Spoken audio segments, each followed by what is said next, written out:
We're just normal men. What do you mean, normal men?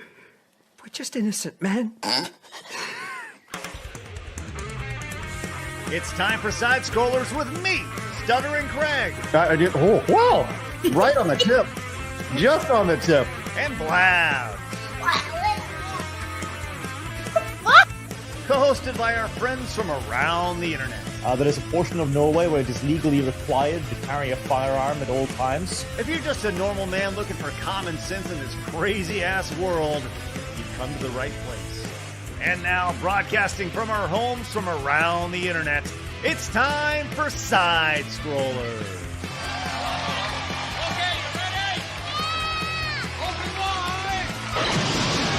Oh, welcome on out to Side Scrollers on YouTube.com and Rumble.com and SideScrollersPodcast.com. What's going on, everybody? Happy Friday. It is Finish Strong Friday, everybody. Here we are. And we got a great show for you guys lined up. What's going on, everybody? I'm Stuttering Craig. My, oh my. The internet has given us so much to talk about today, and we have a great show because we're going to talk about that. And we got some great guests lined up. My, oh my. Blabs, how are you? I'm excited for today. I am so pumped. I've been waiting for this all week. I think our guests are more excited, though. Me. I think one of our guests is more excited. That's a better question. One of them has been like jumping out of the seat the entire time for a whole week. John, do you have piss in your pants right now? Yes. Quite disgusting. Running off the chair, but it's okay. How you doing, man? You doing good? I'm good, man. I just finished a new video today. I'm putting that out later, so. I saw the teaser for it. Yeah. I'm on a bit of a high right now, so. Well, it's about to pick up, baby. That natural high. I love to hear that. Excellent to hear. I saw that the Chief and the Arbiter are playing Nintendo World Championships. That's right. Nice. Yep. That sounds like fun. Good times. Didn't expect to see that crossover. No, well, Chief's broadening his horizons a little bit. Oh, good. That's good to hear. Good to hear.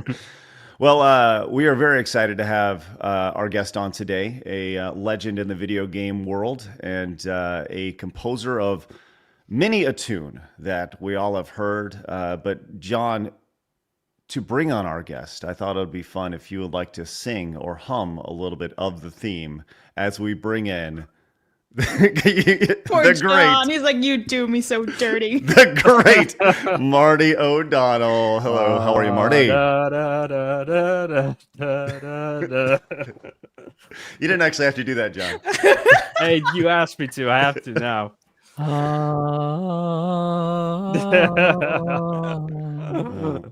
Love it. Thank you for that. Just sing along with me. You'll be fine. Sorry. I'm pretty good at this. You had it. Thanks. Oh, okay. Craig can carry a tune. Got it. No, I can't, actually. And the more you watch the show, you'll learn the less that I can, which is Can great. confirm. Can confirm. Well, Marty, how are you? Glad you're with Good. us today. Yeah, we drove to our other location. And so that's where I'm at today. I'm not in my normal studio. So I didn't know if this was all going to work out because we just, got the internet working here and the whole thing. So, but yeah, this is great. Well, you're looking good, sounding sharp. And for some reason you disappear, we know it's the internet. And that's Yes, okay. that'll be the internet. It's not that you just violently hate us. Could be. I'll just do that. We're only a couple minutes in, so we'll see how that goes.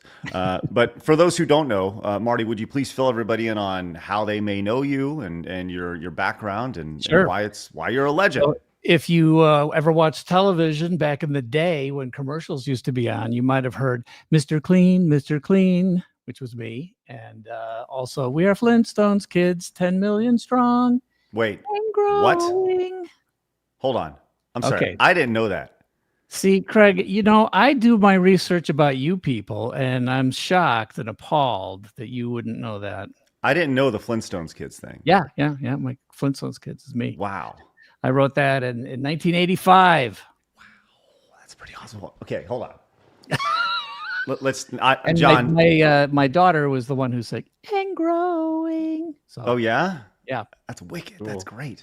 Wow, that's like the anthem for so many kids, my Well, age. you were that were growing probably, up. I was going to say, you're probably an and growing kid, I would imagine, right? I was. Here's what I like. I like the look on Blab's face because she's like, I don't know what these people are talking about. Am I right? An ingrown kid? No. Oh no. That's what I heard. I was like, what does that mean? No. Blabs. 10 million strong and growing and growing. That was I don't know. Flintstones vitamins. Flintstones, I know of them, but no. All right, look, with all due respect to all the wonderful work that you've done in your career, this is it. This is the apex right here. Oh, there it is. You got it. Blabs, here it is. If you've never seen it, this was the anthem for nutrition for 4 and 5-year-old kids growing up in the 80s. So here we go. We are Flintstones kids, 10 million strong and growing. It's a big world, and nobody knows more about helping kids grow into it than Flintstones, with all the vitamins kids need. We are Flintstones kids, 10 million strong and growing. We are Flintstones kids, 10 million strong. Flintstones, America's favorite. And growing. Let's go! That's nice. That's better than like everything that's coming out now. Wow. And by the way, which of you, Blabs will not know this at all, but which of you guys can tell me who the narrator was, the voiceover guy? It sounds familiar. Oh, I don't know. I don't know who was their narrator. I can't remember his actual name, but he was Mr. Kincaid on that David Cassidy show. Mr. Kincaid. Yeah. Okay. What was the show that had David Cassidy on it with the family? Partridge Family. Yeah. Okay. Who remembers the Partridge Family? Anybody? That was out of my wheelhouse right there. The Partridge Family for sure. Yeah, but there were reruns. Yeah, for sure. Well, see now, Blabs once again. I say David Cassidy, and she's like, I don't know. I'm Googling actually as we speak. I'm learning. Was a musician and actor who died of organ failure in 2017 at the age of 67. Yes, very young, in my opinion. Way to bring it down, Blabs. Way to bring it down. That's good. Well, David Cassidy was probably the #1 teen heartthrob from like 1970 to 75, something like that. There was like a long run, maybe even in the 60s. I'm trying to remember when he started as a teen. He looks very familiar. I'm sure I've seen some of his work before. I'm sure you have, Blabs. Well, and Mr. Kincaid was one of the long-running characters on Partridge Family. Now, I had nothing to do with hiring that guy for the Flintstones vitamins commercials, but so we all the way into the 80s, then here's that actor still doing voice work for TV. So that was cool. Well, outside, I mean, besides that, what else may people know you for, Marty? I did a bunch of the sound design for Riven, the sequel to Myst. And Myth the Fallen Lords and Myth 2 Soul Blighter. And then probably one of my favorite games, Oni, which is a very cool game, and then I did some more games after that. I did a game called Subterracore that had a lot of different, it was a RPG. And that's about it. I think. It's about where it stopped. And he was like, well, I'm done. See ya. Halo and then Destiny. So pretty awesome stuff. Well, we're very glad you're here. Let me give everybody a quick rundown of how the show is going to go today. We're going to proceed as normal for the first 30 to 45 minutes. We're going to give a rundown of all the stuff we got going on today because we do have a lot of hard news to talk about. And then we're going to hand it over to Jon because Jon prepped just a laundry list of questions for Marty. And we fully anticipate Marty to power down halfway through after all the questions that Jon's going to ask. But it's going to be great. But first, I'd like to remind everybody we are live over at rumble.com/sidescrollers. If you haven't yet, hit the follow button over there as we're continuing to grow a little bit more every day. Why do we like Rumble, Blabs? Well, supposedly it grows organically, but that's right. Depends if you get a contract or not. That's true. By the way, Rumble, the official home of Dr. Disrespect. We also have the X account where you could have found out that Marty and Jon were going to be on the show. We also have an Instagram account, don't we, Blabs? We do. So follow some music clips of the show. Otherwise, one of these guys is going to drop a piano on you like a Looney Tune style. It's not where I thought you were going to go with that when I first heard that, but that's all right. That's good. What were you thinking? just I don't know. I didn't know, but I'm gonna keep my mind here. That's fine. We also have the Kick account, and of course, if you want to watch the show on Apple Podcasts and Spotify, you can. Of course, we encourage you guys to head over to sidescrollerspodcast.com, become a member over there, where we're going to have all sorts of exclusive content for you guys in the coming year. Looking forward to that. And if you're new to us over here on YouTube, make sure you hit the subscribe button. Join the 110,000 just normal men who have found common sense in the video game and entertainment space. We're glad you guys are here, and let's do our best to get to our like and thumbs up goal of 1,337 likes. So, John, is there any significance to that number? Sorry, what was the number again? 1337. Oh, yeah. Well, leet speak is completely not cool anymore. But, I know. But I still do it. I know. Keeping it alive. Oh, leet speak. It's great stuff. We do see all your super chats, all your direct donations and Rumble rants, and please know that they'll be read before the end of the show. And we greatly appreciate them because we cannot do our show without your support on a day-to-day basis. But before we get into everything, we always like to start the show with today in video game history. So what do we have today, Blabs? Okie dokie. December 6th, we have Mario Party 6, releasing in 2004. We have Star Wars KOTOR 2, The Sith Lords, also releasing in 2004. And then we have Dead Rising 4, releasing in 2016. So, ta-da! Happy birthday, Star Wars. Some noticeable games that you missed today, Blabs, include Joe and Mac, 33 years ago for the Super Nintendo. God, I love that game. Joe and Mac, Caveman Ninja. Anybody? No? Okay. Mega Man 4 for the Nintendo Entertainment System, 33 years ago. Marty, were you a Mega Man guy? No. No? Not a big fan of Mega Man. What about Final Fantasy? Yeah, I played Final Fantasy. Final Fantasy 5 released 32 years ago in 1992. That's the Japan version. I was going to say that. So what was that in the American version? What number was that? I believe that's just 2, right? Isn't that correct? Or is something that like that? I remember 3? the one I played on the Super Nintendo was, I think, 3. What was the one that had the opera in it? I think that was 2. Was it the red cover? No. I think I played it on Super Nintendo. It had the opera. Everybody knows the opera. Come on, somebody. Okay. Final Fantasy 4 was 2. Somebody in your chat. Is there a chat stream thing going on? Oh, yes. Somebody correct me on this and tell me which one that was. It was the best one. 2? We got it. The chat will let us know. Speaking of music, Parappa the Rappa was released in 1996 for the PlayStation. John, I bet you can recite the entire Parappa the Rappa first level right now. I don't know it that well, but I played that. It was cool. Kick, punch. It's all in the mind. Right? Also today, No More Heroes, 17 years ago for the Wii. Anyone remember that one? No More Heroes? No? No. No, I didn't play it. Yeah. You see, what you should be talking about is 20 years ago. We're not even a month away from the release of Halo 2, which was dominating at this point 20 years ago. Nobody cared about anything else that came out. Am I right, John? That's right. It was That's the true. entertainment product of the time. Yeah. Absolutely. Okay. Sorry. No, you're 100% right.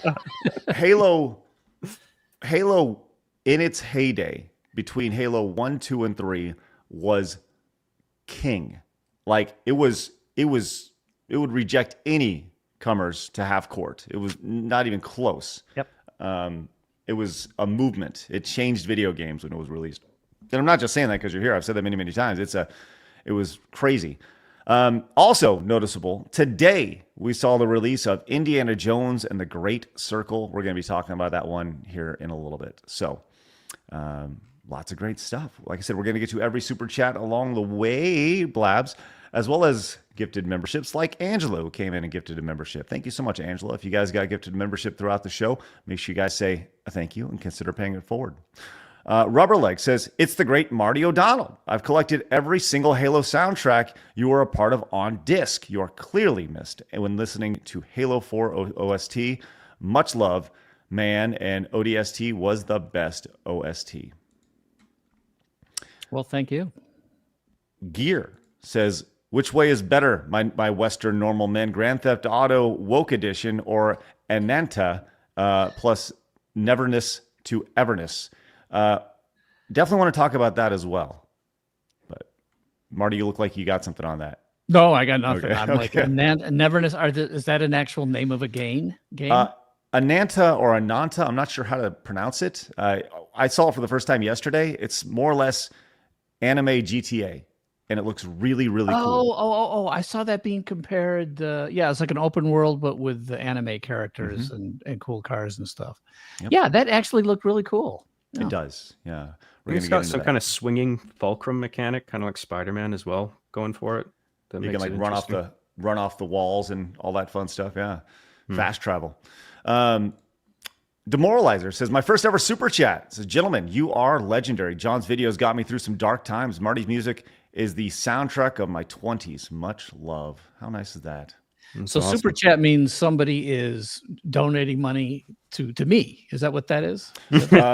We'll plug it into your appearance fee here, Marty. Oh, so I go from 0 to okay, got it. That's right. Singular says, Marty, much love from Mexico. Thank you for all your work and inspiration you've given us youngsters, gamers, and game devs. How You're nice welcome. Is that? Wow, that's a nice amount of money. Jeez, is this how you guys make a living? Is that your deal? This is literally how we make a living, Marty. Yes. So let's keep impressing Marty. Let's go. I'm very impressed. The man Marty is the legend behind legendary sound design of Halo. Sadly, makes me realize the sad state of affairs with Halo. Xbox has fallen off. Thank you, Kyle. Well, I won't confirm that. Angela says, love the Halo music and love Marty. I put him up there with Soken of Final Fantasy fame. Look at that. You for a lot of people, you're on the Mount Rushmore of sound in the game space. That's pretty damn cool. That'd be fun. All right.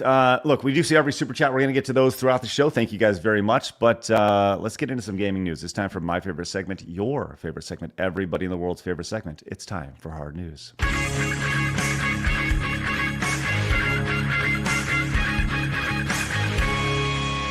Hard news.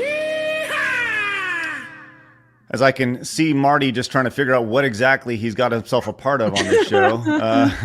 There's some nice production values here. I'm very impressed. Well, any show that has dropping pickles is definitely moved up the ranks. Yes. Apparently, normal man is a thing. I'm trying to figure out what normal man means exactly. But normal women, is that you're not up to that yet? Or no? Pretty much, we include everybody. We're non-discriminatory. Like humankind has the word man in it. Mankind is everybody. So, okay. So Marty, our audience is built up, and John can confirm this, of people who look around at everything that's happening in the video game space and entertainment world and society as a whole and are like, yo, like, what? That's not right. That's not normal. And that's why we call our audience normal men, because they're just normal men who are looking at society and being like, yo, that's weird. So that's what we got going on over here. So that is what like Tim Walz is what you're saying. Okay, got it. Yeah, extremely normal man. Speaking of normal, not so normal, a couple quick hits here in the news space. Blabs is immensely upset today, as speaking of legends, Jim, what was the name? Jim Montgomery? Is that his name? Cummings. Jim Cummings. Sorry, Jim Montgomery. Jim Montgomery was the Dallas Stars head coach, and now sorry, my fault. Jim Cummings, the voice of. If you recall a couple days ago, Jim Cummings, the voice of Winnie the Pooh, made some extremely controversial statements like boys are boys and girls are girls. And then he got a lot of flack. And we have an update on that, as apparently he has deleted his tweet. And Blabs, you're extremely upset about this. Yeah, so his original tweet was just him saying yes to like a parody account of someone, like a Baron Trump parody account, asking if you think it should be illegal for men to participate in women's sports. And he just said yes, that was it. And that was days ago, before anyone realized what had happened. But now he's already gone and deleted it, so coward. Sad. He got... Well, could we just clarify one thing? Did you say the voice of Winnie the Pooh? Yes. Yeah. Okay, he's not the original voice of. No, he's not the original voice. No, because that man has long passed away, but he's the current one. Yes. Oh, current! I didn't even know there was a current Winnie the Pooh. Yeah, but he's done a lot of stuff like since the 90s. Oh, okay. Really, since I think he got his first job in 1983, and he's been with Disney ever since. So he does a lot of stuff, and it's not just Winnie the Pooh for Disney. Like I think he did something in the movie Aladdin as well, like some other like voice acting or whatever. But yeah, he's really big in the industry. Okay. So know that. yeah, I mean, dude just kind of like, all right, don't want to. He probably got a strongly worded email from Disney and be like, you can't talk about stuff. So Or some of his so-called friends was like, you need to take this back or you're going to get in trouble. It is what it is. I can't believe that's still happening. All right. Neither Seriously. can we. I mean, I thought the tide was turning now. We're able to say normal things again without getting canceled or fired. You would wish that was the case. Yes. And if there's a new voiceover actor for Winnie the Pooh, we're going to know why here very, very soon. As Jim Cummings has been fired. All right, let's go to, obviously we're going to talk Halo today in a major way, but one of Halo's big competitors was back in the day and still is today, the formidable Call of Duty. And Call of Duty has changed a lot over the years. Obviously, it really kind of rose to prominence, I would say, with Modern Warfare back in 2007. And since then, it's, we've seen battle royales, but at its core, it has this 5v5 or 8v8 battle mode. But they've also started to take cues from Fortnite. And there's all sorts of emotes and stuff in the game and guns that you can get that, Fortnite, they were able to monetize very well. And the latest, I would say, interesting thing from Call of Duty, I just want to show it to you. I don't even want to preface this outside of, let me just show you what the latest gun is here in Call of Duty.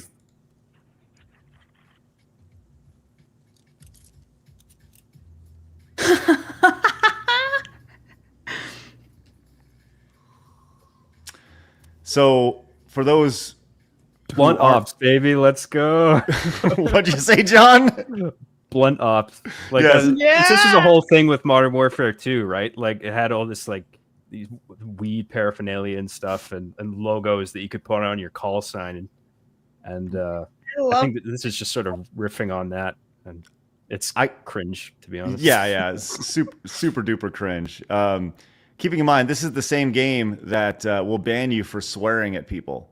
Yeah. So for not being moral and treating people nice in game from Activision's, they want to shelter everybody from the naughty words. Mm-hmm. But hey, they got a gun that you can smoke weed out of. So I really like that lighter though. Like that's awesome. It's like a little lizard lighter. Super cool. The lizard was pretty cool. Marty, at any point was there discussion to bring a pot gun into Halo? It was just a bong. We had a bong, and that was it. So, okay. No, I don't know what to say. If this was like an Easter egg, I could say, oh, okay, so you have to do something special to get this weird animation. But yeah, whatever. The culture is in a very strange spot right now where morality is, you can get killed for, what used to be just sort of jokes, right? Just a little bit of a happy, funny joke thing, but you're allowed to do the most heinous, immoral things. Somehow that's okay. So I don't get it. At my age, I don't understand what's going on. So those damn Call of Duty kids. Yeah, John, how much would you be willing to pay for the pot gun in Call of Duty? I mean, I always thought that all the weed shit with Call of Duty was cringe, but the whole toxic player environment thing, I mean, that was something that inspired my RB and the Chief show. That was a side of humanity that I thought was genuinely fascinating, and I approached it in a very crude, but I think at least somewhat sophisticated, or if not that, respectable way on some level, where I was getting at the fact that there seemed to be a kind of sickness with humanity, and that there's a desire for cruelty. And when you put people online and you put them in an anonymized pressure cooker environment where they're constantly winning and losing and getting frustrated, and you put a hot mic in front of all of them, they're going to say crazy shit and they're not going to feel any direct consequence for anything that they say. And so you had this whole explosion of just extreme discourse that I was just fascinated by. And like I said, it largely inspired my filmmaking, and Red versus Blue and things like that as well. And obviously Bungie, their support of fan content, was what let people like me thrive. I feel like we invented machinima. That's what I think. Yeah. But actually, it's funny. Because I was the audio director, when we saw what was possible with the microphones and I was like, oh, we got to do proximity voice. And we didn't even call it proximity voice at the time. I'm like, can't we have it so whenever you're talking in the game, in multiplayer, that like people who are near you can hear you? So that was proximity chat. And I just thought it was the coolest thing ever, because we were able to put your character, in a location where you would be muffled if you were behind the wall. And if you came up too close and you saw the enemy, if you tried to tell your teammates about it, the enemy would actually hear you yelling. So I thought this would add a huge amount of strategy to the game and tactics and stuff. And I was right. Of course, I'm always right. But what I didn't anticipate was the anonymity factor and the abuse that started happening because we gave proximity voice in Halo 2, I believe. This was the first time it was. I'm pretty sure that our proximity voice in Halo 2 was has to be one of the first that used it in multiplayer. And I when we were testing it in the office and stuff, I thought it was great. I just thought it was wonderful because we all knew each other and we weren't, we would kid, but we wouldn't be just brutally horrible and racist and sexist. And I mean, the most horrible things started happening. So I can't remember if it was on some, did we correct that down the road 6 months or something and put a button in where you could, I forget how it was, but that was, it made me realize what happens when you're anonymous online and you actually have the ability to just abuse another human being with no consequences. And it was that's 20 years ago. It's pretty sad. Sad to realize that. And it's just gotten worse, in my opinion. Of course. I pulled up this video. Blabs, can I play this? Am I good to play most of it? I've been listening the best I can while listening to you guys at the same time, and I think we're clear. The only thing I can hear, there's a lot of I kept hearing the word dick while you guys are having a real conversation about Prox chat and everything. So there was a lot going on, and my head kind of hurts, but I think we're okay. Okay, well let's see what it was like in the old Halo 3 days. Pre-game lobby trash talking. Oh, ladies and gentlemen. HBF overkill. What's up, dude? What's up? What be going down in the hood, Word be. By the way, this kid's like 12, right? The best part the start of 40 seconds is the best part, because then he's like, "Hey, Dad, come over here." All right. I'll even say, Yeah, go get Dad! Hey, Dad! No, hey, Sam, go get Dad. This guy doesn't believe me. This shit's hilarious. You want to talk shit to this dumbass? Yeah, I want to talk to your dad right now. No. Talk to my sister. Let me talk to your guy. sister. Dude, his mom, remember that chick that was over last night that threw up everywhere because my dick went so far down her throat? Look what you created, Marty. You did this. I'm so sorry.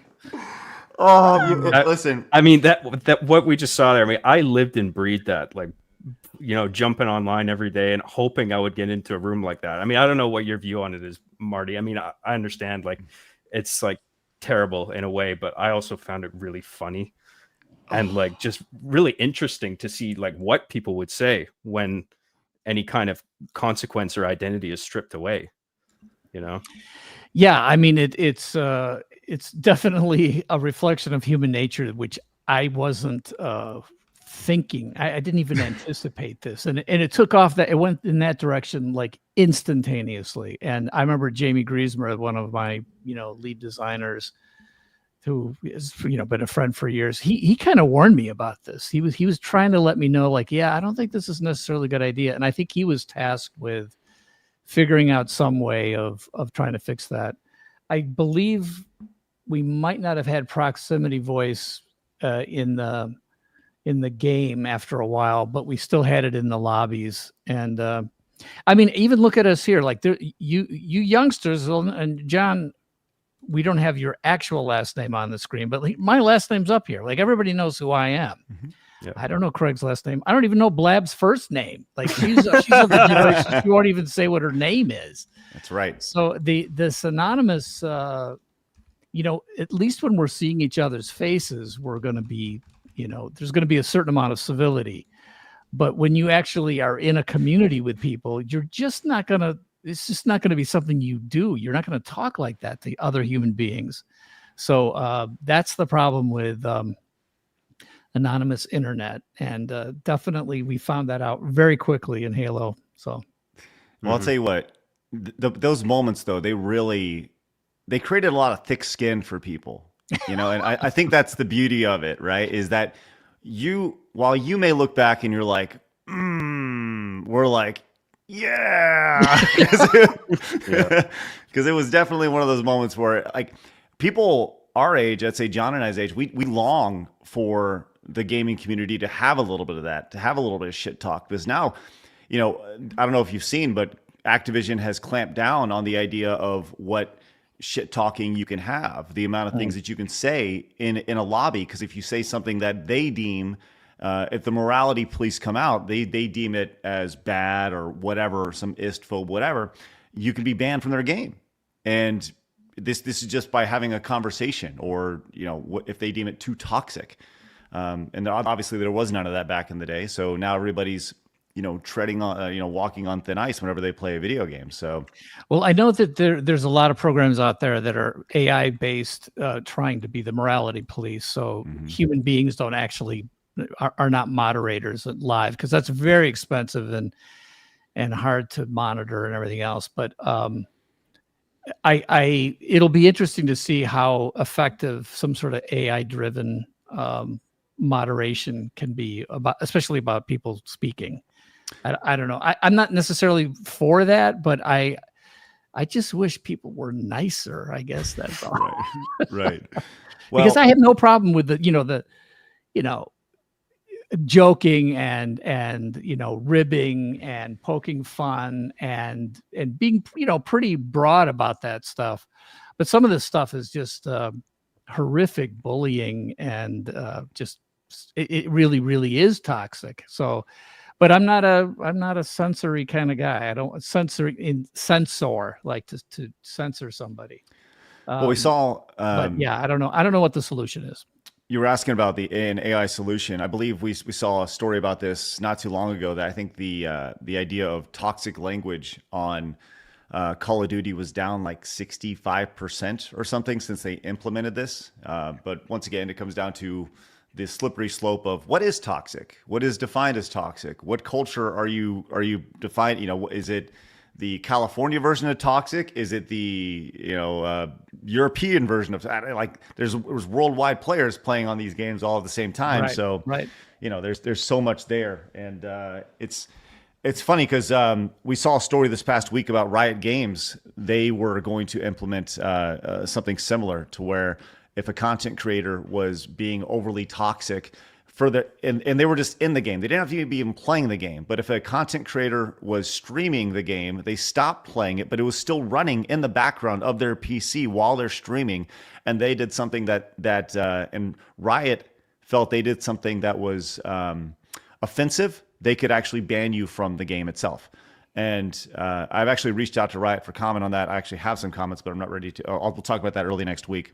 I got their head of PR to talk about it. So I've got a good follow-up on that. So how much is in the control of other people in the lobby or in the chats or whatever, where they say, oh, this guy or this girl is being really mean-spirited, and we, you know, mute, and then suddenly you get 10 out of 12 mutes and you're permanently muted for a week? Or, you know, it's like, is there anything that has to do with the people around, sort of as a community sort of thing, kind of voting with their button that could say, yeah, this is somebody we don't want to hear from anymore?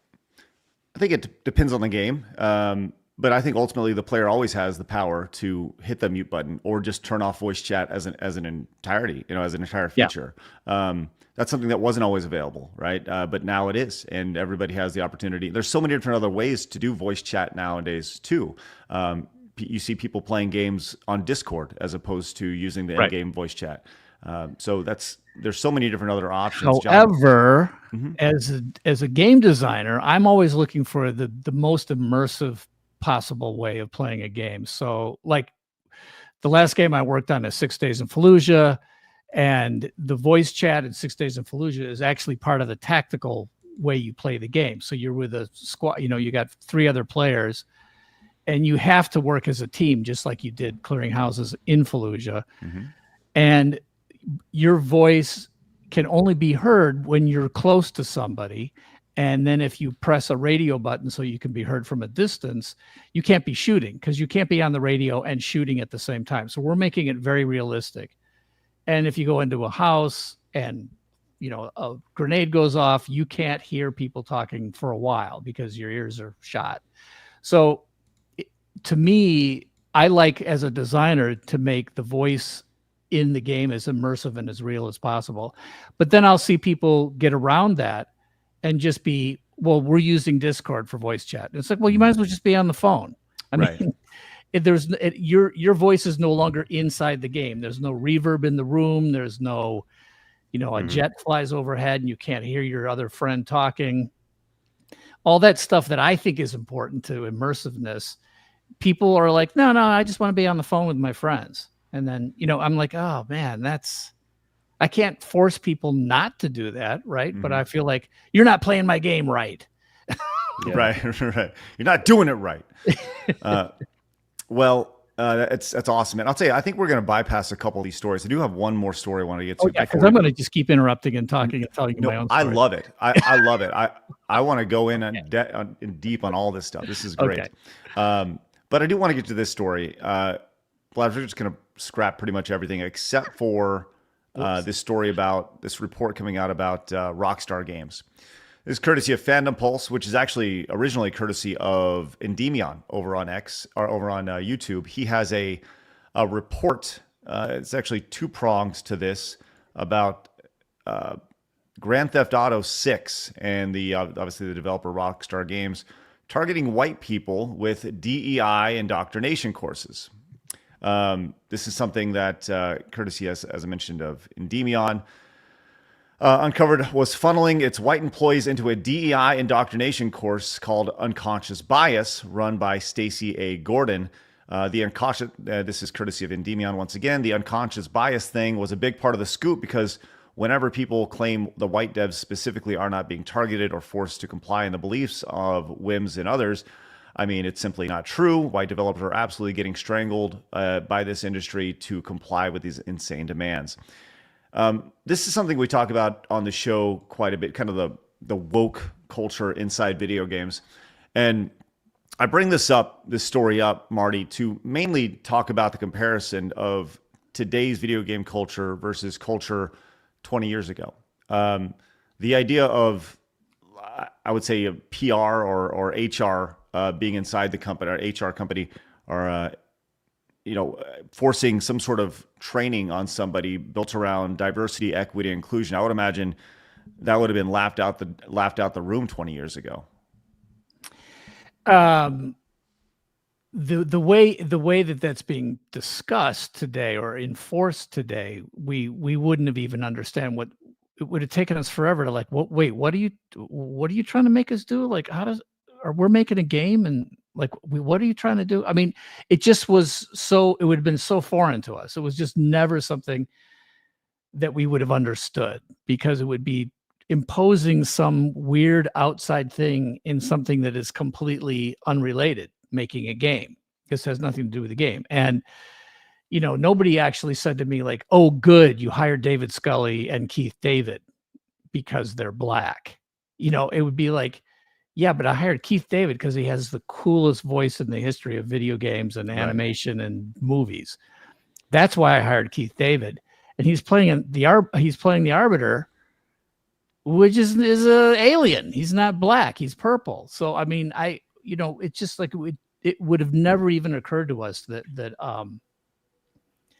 there's some check boxes we have to do in order to comply with some weird other standard other than how do we make the game the coolest game we possibly can. It just wouldn't have made any sense. And the good thing about me is that I'm not actually white. I'm Irish. So, well, I think that was a joke. Okay. No, I got you. John's like, can I laugh? Blabs is like, I don't even know. Blabs over here trying to figure out if she's Italian. I laughed. I don't know if you saw, but I was laughing. I got it. You gotta unmute your mic for some courtesy laugh. I'm typing. You know what?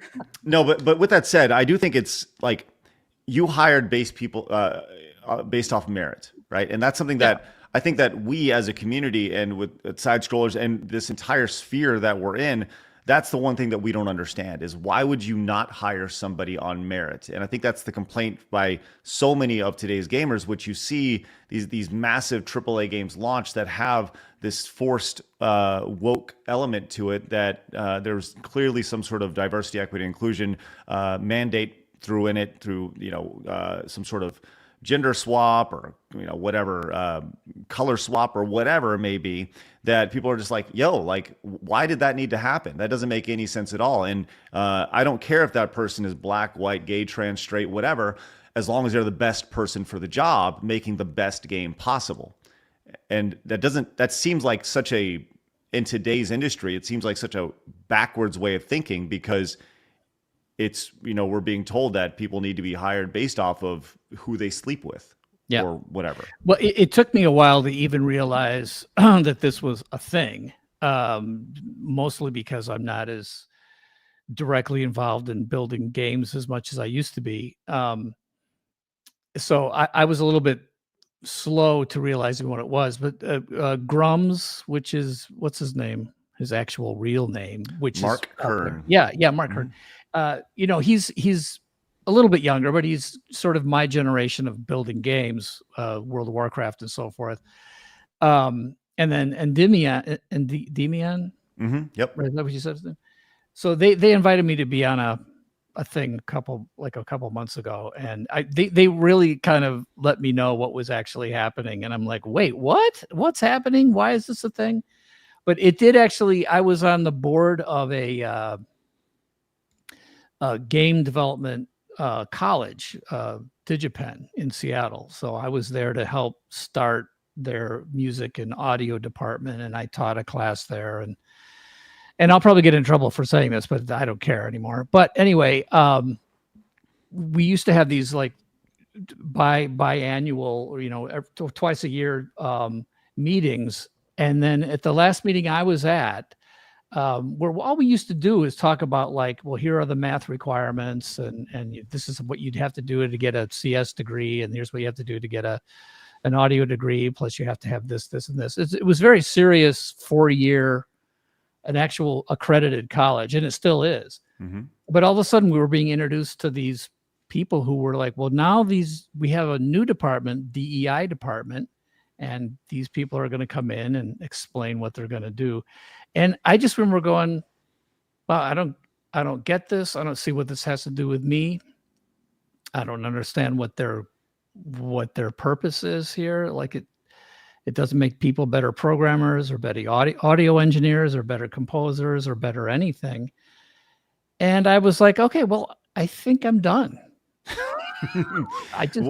I couldn't figure it out. So I don't know if they're still doing it, but that's when I started noticing that there were these programs in ESG and DEI for all of corporations, and there were departments, and I saw what was happening inside Bungie and inside Microsoft or 343.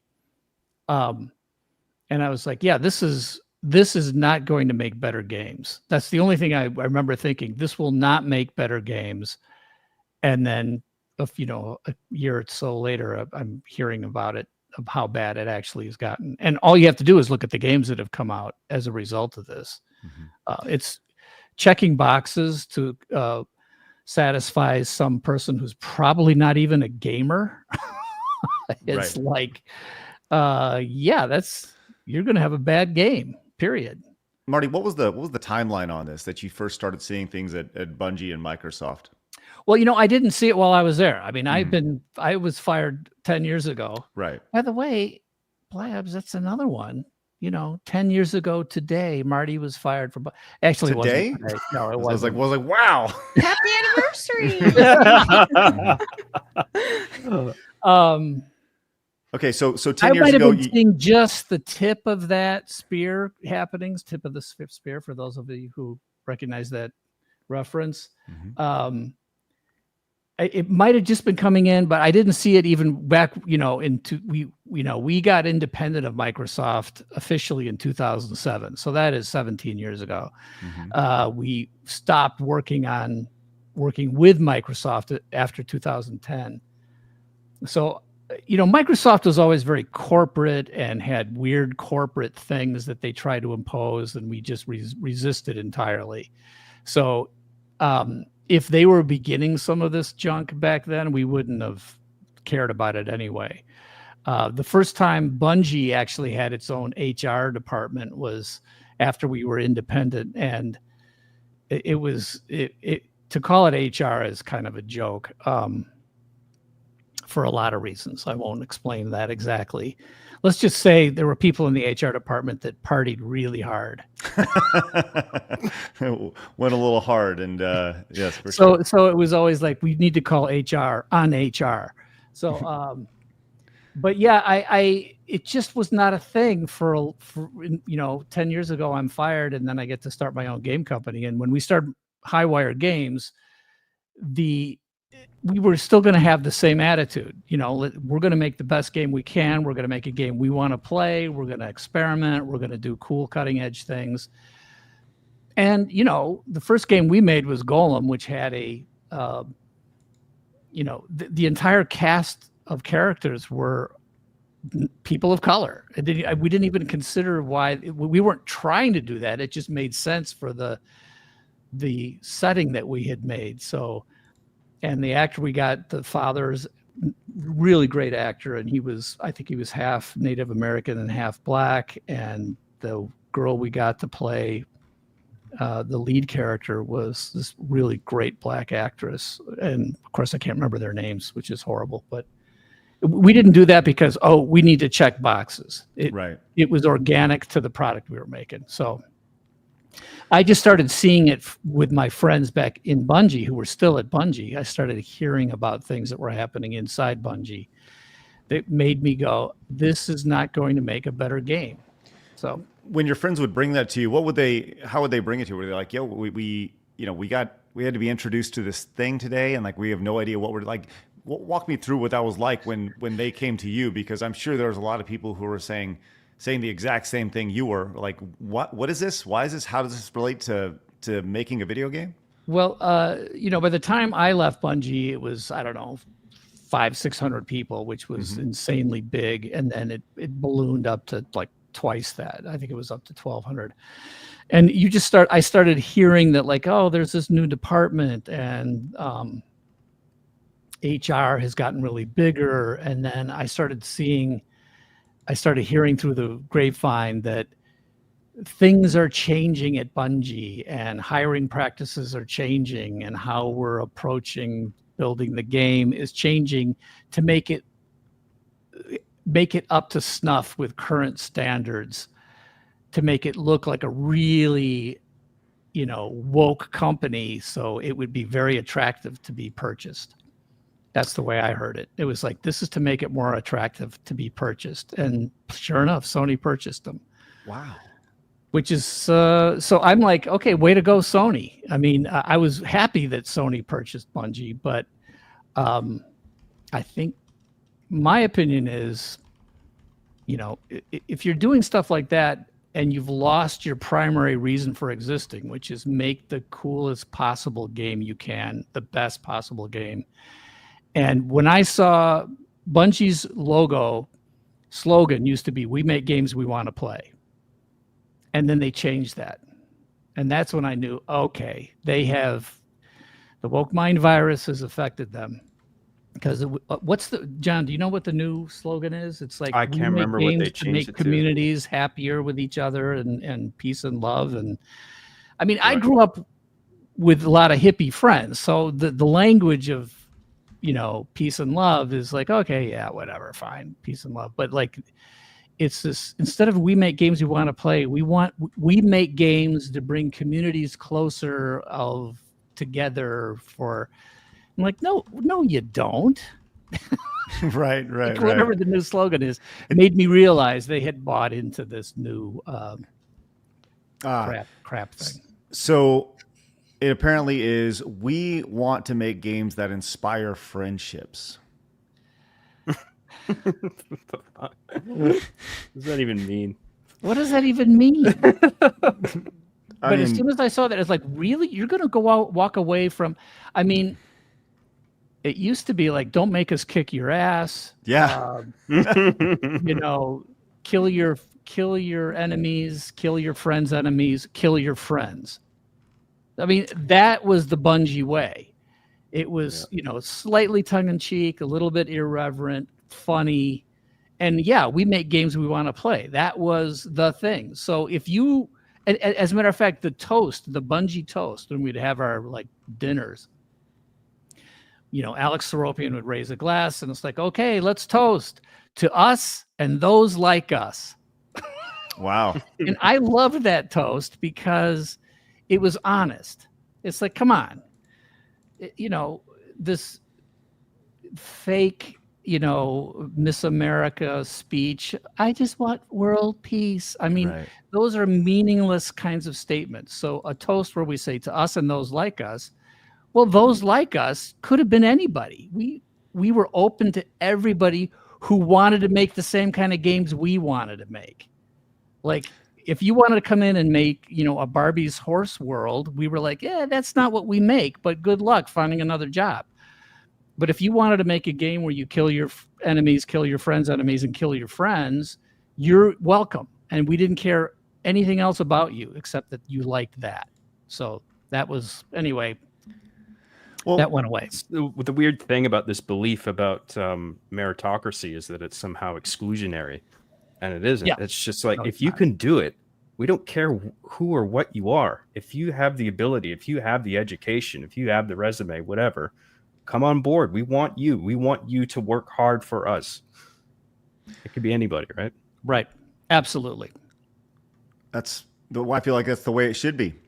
And, I'll say this before we get into it, and I kind of turn this over to John to kind of nerd out here with Marty. There's one last thing I wanted to talk about really quick, and it kind of piggybacks of what we're saying here. The idea that we see these games that are being released. We saw Concord come, and it was like out for 10 days, right? We see these games that they're so big, they're so bloated, they're released, and they get so rejected so quickly. And the phrase that's been tossed around is toxic positivity. And I talked about this in a standalone video the other day by the brilliant Laura Fryer. And my good friend Laura. Well, I'll connect you guys because she would love to talk to, I'm sure. I am so fascinated by her and her career. But the idea of toxic positivity being in the space and that being around everything that we're doing is awesome. We're not going to accept any sort of criticism.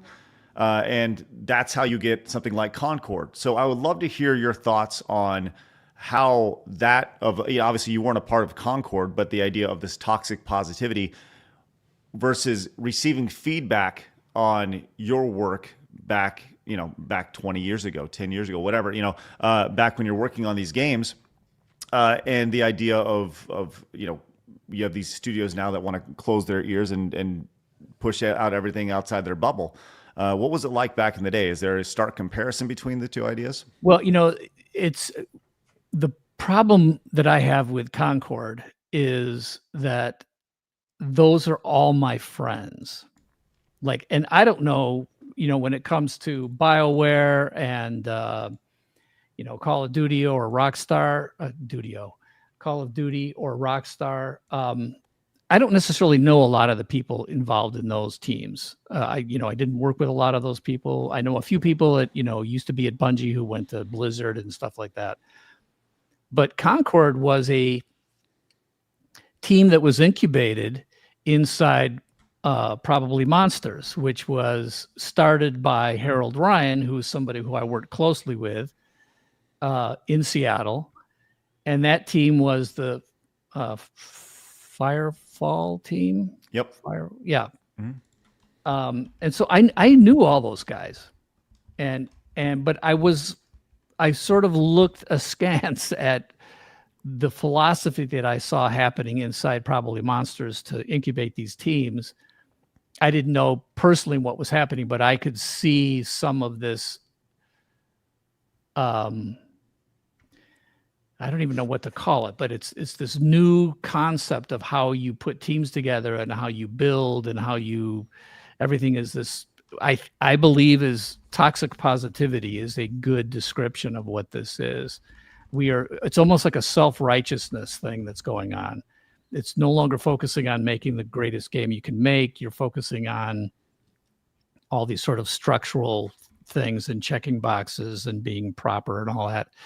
So that when that team got sold to Sony, and I'm like, oh yeah, Raj, and all these guys. I can't remember all their names. Ryan Ellis, Ryan Ellis and I and a bunch of other people who from Firefall also worked on Destiny. Mm-hmm. And some of that, they were younger, but they were like the second, third generation Bungie people that I knew. And they went and they did this Concord thing, and to see it be such an just unmitigated disaster, and then reading about the things that were happening inside the studio is really sad, because these are not bad game designers. These are some of the best game designers that I've ever worked with. So I don't know exactly what happened, but I think has something to do with this whole thing that I'm talking about, that I think has infected 343, it's infected Bungie, it's infected just about all these new game studios, where they think that the important thing is not to make the best game you can make. That the important thing is to make sure the environment is, diversity, equity, and inclusion trumps everything. And if that trumps everything, then if the fourth, fifth thing on your list is to make the coolest game possible, that's going to be a problem. Like, number one, make the coolest game possible. That's got to be your number one goal, and get the best people no matter what. And if you flip that, you're going to have problems. And it's so amazing to see how disastrous this is. And I feel bad for every one of the people on that team, because I've known them. We've had a couple of them were at Highwire when we were trying to hire for more people. So some of them, Josh Hemrick, I believe, was kind of Jamie Griesmer's, student, essentially. Mm-hmm. He learned a lot about game design. So these are good people who understand game design, but I think they got sidetracked by these external pressures. And, whether it came from Sweet Baby Inc. directly, or just because Sweet Baby Inc. exists and it has been infecting the whole, ecosystem, I really don't know. So I don't have an answer for it other than stop doing that. Just stop. Yeah. I don't see any.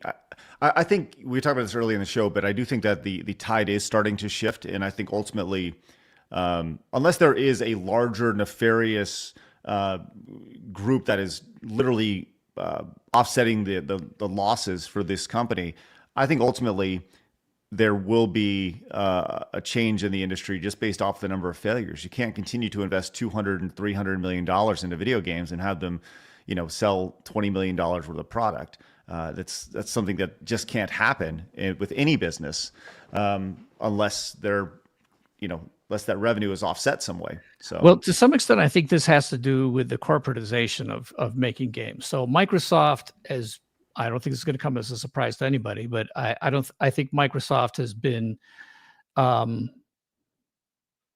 net negative for the game industry. So there's my controversial thing to say, because they're just too corporate. And so corporate mentality ends up being at a level that is just not helpful for the thing that you that the consumer actually wants to buy.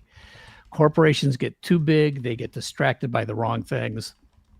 Whatever seems to be the hot, culturally acceptable way to be, that's what the corporation does. And it just steamrolls over, what an exciting group of creative people think is the next cool thing to make. They don't support that because they're too big, it's too risky. I kind of thought Sony was immune to the same degree. I still kind of think Nintendo is immune from to this, but I thought Nintendo and Sony were both immune. So to me, it was like Microsoft is going to make stupid mistakes and they're going to pay for it, but Sony is going to make the right decisions, and Nintendo will also. And at this point, I think, well, no, only Nintendo is, and I hope Nintendo learns from looking at Sony and Microsoft. We're not going to go in that direction. But Sony, I don't know why they've made some of the purchases that they've made in the last few years and some of the bets that they've made, Concord being probably the most egregious one. So yeah, I'm hoping that everybody comes back from the abyss. I think we're a few years away. I think we're a few years away for sure. Just the development cycle of these games is way too long for anything like that to change overnight. So, well, and you guys know this too, but I mean, the BlackRocks and the other big investment companies, if you somehow are able to get money because you can prove some ESG score, that means you're not getting money from the fans who say, we love your game, we're going to pay you money because we want to play your game. And so the people who are making games, they've taken their eye off the ball, which is to service the fans, period. That's it. Correct. Don't have an agenda. Don't preach. Don't try to convince some giant funding company that's going to give you money, or state governments that will give you money based off of, ESG scores. I mean, it's so intricately entwined and evil, literally evil, in my opinion. So we're paying the price for that as gamers and consumers of all sorts of entertainment.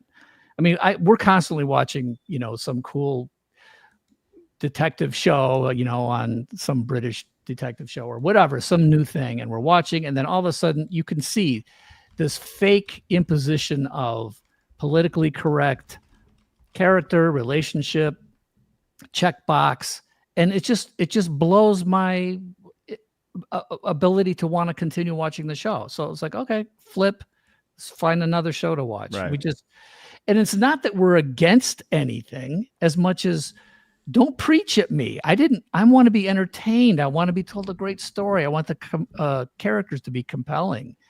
I want the plot to be interesting and cool, but it takes such a left turn as soon as they start preaching that you lose the audience. So hopefully these companies like BlackRock and whatever stop having the influence that they're having, and creative people can get back to their core values, which is to make something compelling. I've started writing letters to companies and people in the industry and turning them into videos. And that's one of the things that I actually mentioned about, Ubisoft, and it's an industry-wide thing, and you nailed it. The idea that, look, people don't care. They don't care if you're gay or straight or trans or black or white or whatever. They just don't want to be told about it. They just don't want it to be put, don't want to be pushed in their face the entire time and become an agenda that's shoved into the games. It's like, look, just do the best job you can possibly do. I don't care about any of that stuff. Just give me a great product and let me, ultimately we, the customer, have the ultimate power in how all this stuff goes, because we're the ones who are going to, they have to fight for our $60 to $70, for their game. So, you said, you ultimately aren't going to watch a show like that. Well, we're ultimately not going to play a game like that. So, and that's kind of what you're seeing in a lot of this situation. So, all right, I'll tell you what, we've been going for about an hour now, and this has been an awesome conversation. Marty, please tell us if you ever need to go, because we're going to keep you here forever. But I did want to allow Jon to kind of go crazy, because for those of you just joining us, this is Jon, creator of Arby and the Chief. The greatest web series in the history of Halo and the internet. That's right. If you're There's no familiar better with ones. That's right.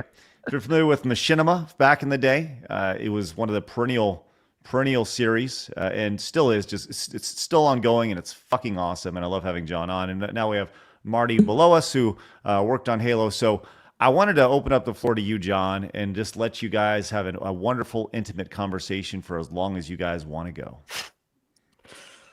Listen, Marty, I'm a big fan. Okay. But Okay. I'm not gonna drone on about it. Okay. But we've covered a few things already that you've talked about. So I'm wondering where to start off, and I think I would just start off by saying thanks, man, for all the work that you did on Halo. I mean, I'm sort of familiar with your other work outside of Halo. Halo's the main one, and I just think your work on that is excellent. Thanks. And it was a lot of work. Every once in a while, I go back through, the files or I've got boxes now that I'm looking at, and I'm like, oh my gosh, no wonder I'm full of gray hair. I mean, there was so much work just on Halo alone. The 5 Halos that we made over a 10-year period. Just the amount of work that it takes to put something like that together is daunting to look back. I don't have I know I no longer have the fortitude to jump into something like that. It's just so much work. You said something there. Sorry, Jon. Sorry, go ahead. Marty said something there that immediately caught me off guard. 5 Halos in 10 years. Yeah. And you're seeing these games now that have 4, 5, 6, 8, 10-year development cycles. And I think that says everything you need to know about the video game industry right now. That you guys, you pumped out, 5 of the most classic games in history in a decade. Yep. So sorry, Jon, continue. Well, I was just going to say, I like that someone like you is in a position with Bungie, like beyond just a composer, like you were saying, you're audio director. You are in charge of all things audio. That includes casting. I would assume on a technical programming level, how maybe certain trigger volumes get implemented to trigger a certain, piece of music to start or stop. And I like that you have such a distinct focus on what the player is experiencing beat by beat throughout all the games. And you really want to score or not score like every single moment, because sometimes silence works, sometimes just a single note works, sometimes you got to go big. And I rarely see that in like other, developers and games where there is that much of a focus on music and scoring every single beat just right. I mean, I've been streaming all the Halo games recently, and I lost count of the amount of times where I was just like, fuck, the music here is like perfect. Like the use of it, not just the quality of it, but like how it gets used, when it gets used, how sparingly, or when to go big. Like, you just really nailed it. And I'm wondering, like, what do you think about that lack of focus on music nowadays? Like, do you feel like that's not existent anymore? Well, I gave a talk a year ago at some a game conference in Poland, and it was, what is an audio director? And I'm thinking I'm probably going to go back and make a video out of that, because I realized as I was doing the talk, as I was preparing the talk, when I say what is an audio director, it is actually what did I do? That's what I should be saying. What did Marty do? Because nobody else does it. And that's not an ego thing. I did the role I had as audio director, I thought was the best way to make the best use of all audio and be subservient to the game itself. So everything in audio has to be subservient to what the game is and what the fan, what the player's experience is. And then I started seeing other people say they're audio director, but they didn't do what I did. They didn't have the same role. They were taking orders from other people. They were like a service organization to, the game director or the designer or the art director or something else. And they were just doing what they're asked to do. And for years in the game industry, I would go to Game Developers Conference and I'd give a talk. This is how we did Halo. And I would be like, hey, if you want to know why Halo's successful, I can give you at least my perspective on the part that I did. and I'm sharing with you the keys to the kingdom. So, do this and you'll be successful. And then I'd go back and I'd start playing some of the games that I'd see people do. And I'd see that they'd hire an outside composer, give them a list from a spreadsheet of like, we need, 20 minutes of walking around music and 10 minutes of battle music and 15 minutes of scary music. It was just a list. And then somebody else would implement it, and somebody else would mix it, and somebody else would make decisions about it. And then somebody else was doing sound design, and it wasn't in any way, the person who was doing the music had nothing to do with the sound design. And the person who was directing voice actors had nothing to do with the writers. And the people who were casting had nothing to do with the voice directing. I mean, everything was compartmentalized and split up. There was no overseeing person who had a creative vision for the audio. So even if you have multiple people working, when it comes to things that are coming out of the speakers and how it affects the gameplay and the player, you want to have an art director for the visual and an audio director for the audio. And I was like, I cracked the code. Just do it this way and you'll be successful. Nobody does this. I'm telling you, other than in smaller indie game companies, none of the big game companies, none of the AAA or AA companies do it that way. And I think it's a huge mistake. And I can tell immediately when I'm playing the game that the composer never played the game. It's not the composer's fault. They were given maybe some concept art. I can tell that the sound designer didn't work with the composer because they're stepping on each other. I can tell that the designer who maybe implemented some of the audio or the music didn't actually even work with the people who were the creatives behind it. So there was no communication. I can tell just by playing the game. So yeah. I look at this and I go, I feel like I might be a dinosaur, but I also feel like I was sort of a unique, one of a kind, extinct dinosaur because nobody did it the way I thought was the way to do it. So did you ever feel I know that probably sounds very egotistical, but what I'm saying is I feel like I discovered the right way that, so because I used to say, look, if you like the audio, I'm going to give credit to this amazing team that I have. If you don't like the audio, that's my fault. And I don't think other audio directors can say, yeah, that's my fault. They're able to push, point the blame at other people and say, well, I didn't do that. I didn't implement it. Yeah.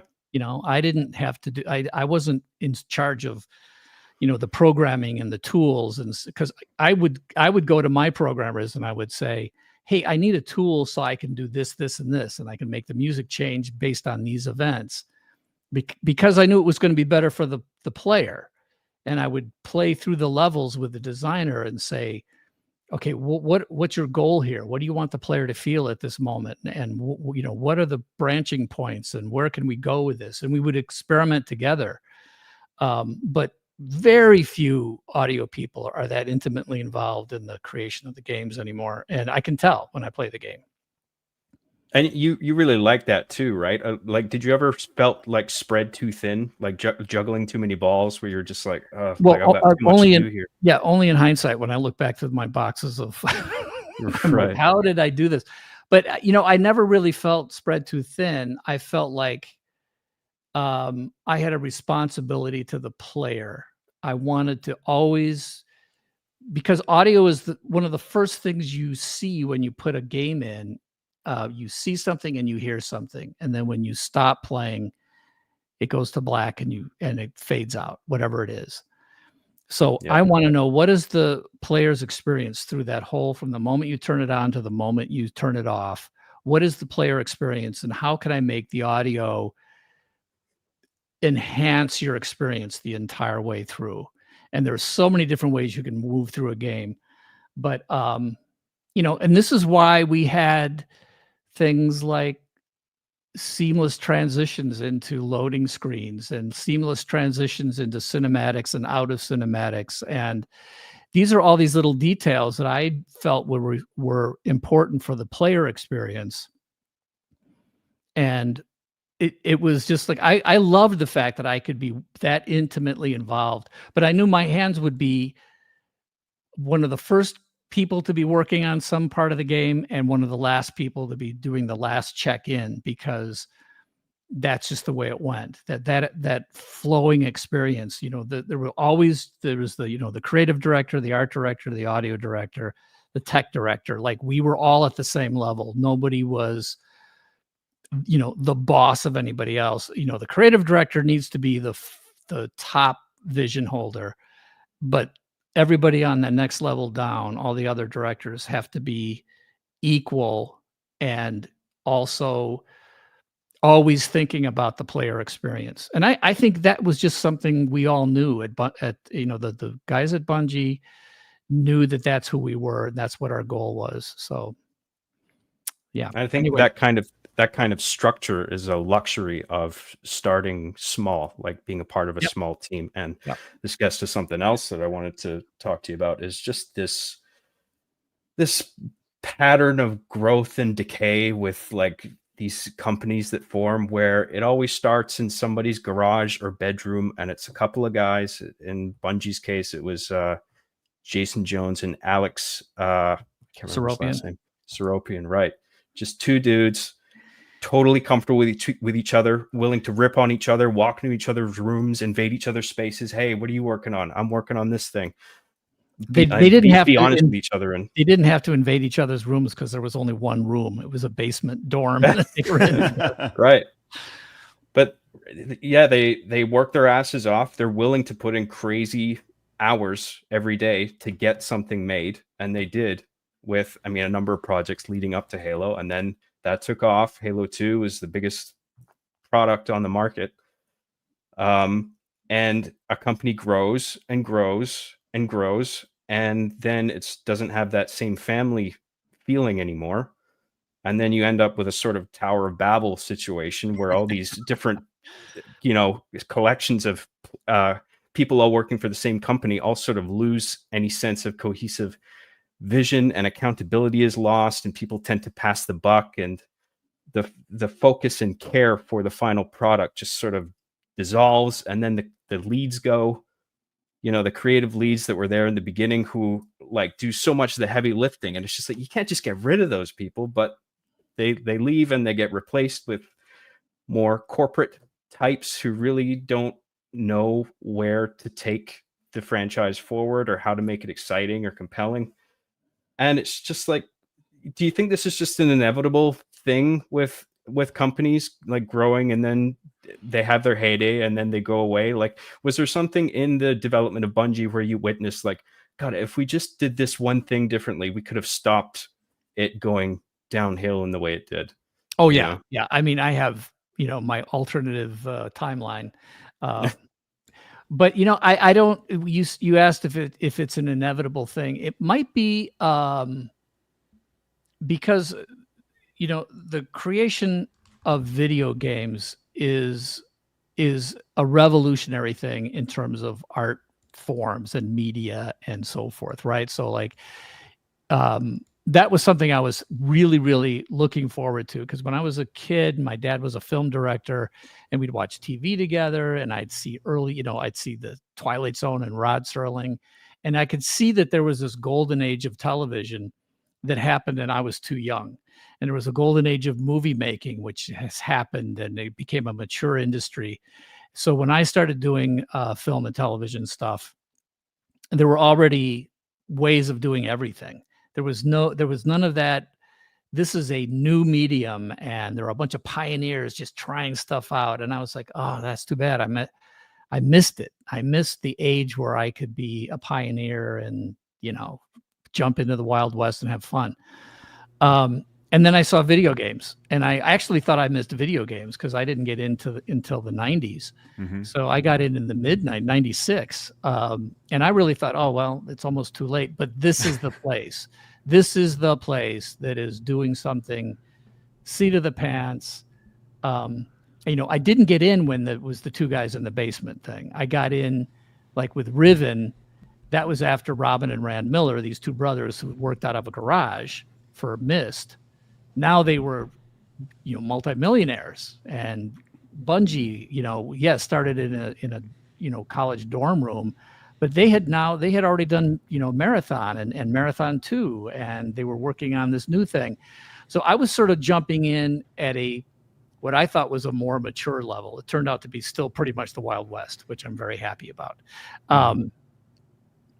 So getting back to the inevitability, I see it a little bit like the film industry. Well, where the film industry was, the early days, you had geniuses like Charlie Chaplin and people like that who were just experimenting and doing amazing things, and Orson Welles. And then it started to sort of atrophy and just start churning out stuff that, wasn't as compelling, I think. But it ended up sort of collapsing on itself. The studio system had to go away. Independent people came back in. Independent voices came back in.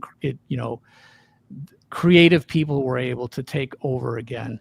So I think and I don't know if this is a one-to-one relationship, but I think the game industry has gone through a very similar point, and to a certain extent, we're at the end of the studio era, which is, if in the movie business, it was it was like MGM is making this thing, and 20th Century Fox is making this thing, and the directors and the actors were not the important part. It was the studio, and the studio controlled everything about everything, distribution, theaters, whatever.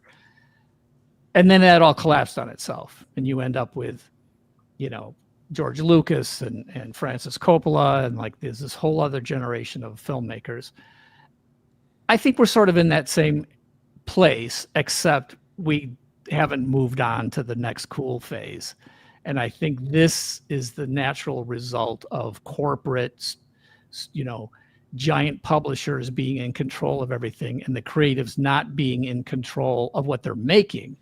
Now, creatives are never very good at controlling the business side. So you still have to have a good relationship between business people and creative people.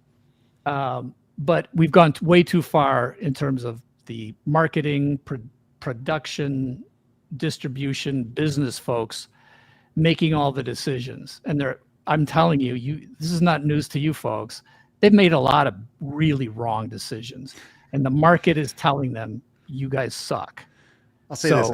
It's the rise of the creatives is the next step. So I think we were right on the cusp of that, and that was a really amazing analogy, because as you're saying, I'm like, oh yeah, we're right there for sure. I think this is the studios kind of taking a downturn, and I think shows like ours and indie develop. I think we're about to hit a golden age of indie developers. That's what I think. Small indie teams that are building their vision. And I have a vision of a game development company that is built entirely around the old school Midway back in the day, where you have 6-8 people, right? And everybody goes, this is the game I want to make. And you are churning and burning, right? The idea of you have a 6 to 8 month, maybe a year-long development cycle for guy number one, his game idea. And then after that, guess what? Everybody turns their focus to guy number two's game idea.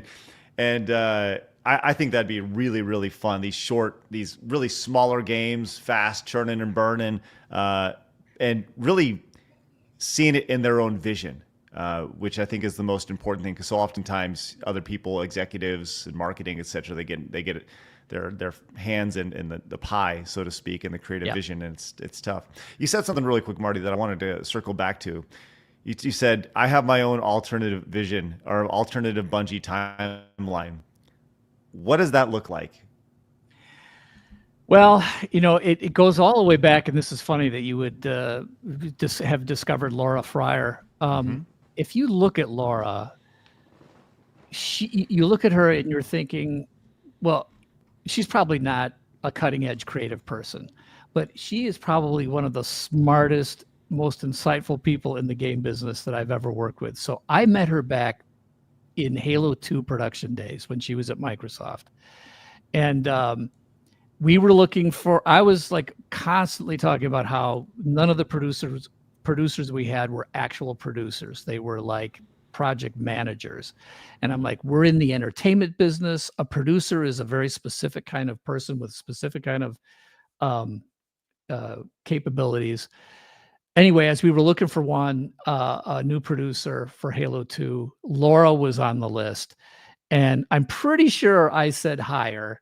I got along with her. I thought she was really smart and brilliant. But there was this sort of suspicion amongst the other Bungie folks that she was already too Microsoft. So we didn't go with her.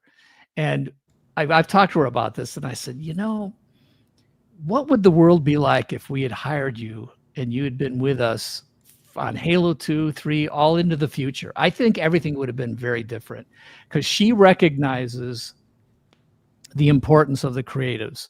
And what I started to see as Bungie got more successful and as we left Microsoft in 2007, but we were still working on products that Microsoft distributed. And also then we started working on early Destiny stuff and making ourselves attractive to a corporation that would give us $500 million, which is insane. But we did figure that out. But we were in charge. We were going to own the IP. We owned the Destiny IP, and we were doing Halo 3, Halo 3 ODST, and Halo Reach while we were doing all this other stuff. But what happened is as soon as we made the deal with Activision, okay, that's a point to cue ominous music right there where I just said, there you go. Yeah, that was a mistake because what I thought Activision was going to be, they were going to be a hands-off distribution company. It, of course, turned out not to be that at all, and that was the beginning of the end. And when I started seeing people, like the first person to get axed was Jamie Griesmer, who was, without a doubt, the best designer Bungie's ever had. Hands down. The guy's brilliant. Yeah, he's not easy to get along with. And let's just back up for 1 second. One of my favorite attributes that people like to throw around for game teams is like, oh, well, this person's a team player or this person isn't a team player. And I'm like, don't give me a team player. Are you kidding me? A team player, you might as well just say a yes man, right? Right. You want someone that iron sharpens iron. You want somebody like when I would argue with Joe Staten, it was unbelievable. This kind of thing. I would argue with Jamie, it was this kind of thing. I would argue with Jason Jones or Marcus Lato. All different kinds of personalities, but you want people who are passionately believing in their vision, but who will be able to talk to you so you can come up with something that's even better if possible. Or I would change my mind and say, oh my God, you are right. That is the way to do it. You don't want a bunch of team players. Like, what in the world? That's corporate speak. It has no meaning. Now, you don't want, passive aggressive people. That's the worst. Passive aggressive is the worst. But anyway, my alternative timeline is when I started seeing the people who had the most flaming passion: Jamie Griesmer, Marcus Lato, Paul Bertone, Joe Staten. Like when Joe Staten was the one that left into 2013, that's when I realized, oh God, yeah, I haven't been paying close enough attention. It took a few years for these 4 people to be gone from Bungie. And I say gone. But I knew I was next. I thought, oh yeah, there is a sort of a corporate pressure plan to extinguish the brightest lights of Bungie. And that's when I knew it's like, well, there's no hope for me and there's no hope for the future. Sorry, Paul McCartney. But I'm not kidding. Why do you think that was though? Well, I think it's a combination of greed, jealousy, and just corporate stupidity. It's wrong think. It's like somehow you get into these mindsets that like these people are outliers, they're troublemakers, they're disruptors, and it's like, yeah, everything you just said means they're creative. Like that's what you want. You want the creative people to be in the mix, mixing it up, causing problems sometimes. But if they cause problems, they're also willing to solve problems, and their solutions are better than the milquetoast approach. But for corporate leaders who come from a Microsoft trained corporate thing, they want smoothness and they want homogeneity, and then things become vanilla and safe, and like the edginess goes away. I mean, and you guys notice this, right? I mean, you're out there playing the games, so like, what happened to the edginess? What happened to the cool factor? Right. Am I right, 100%. John? So I want to hear from John on this. Like, do you agree with me on this?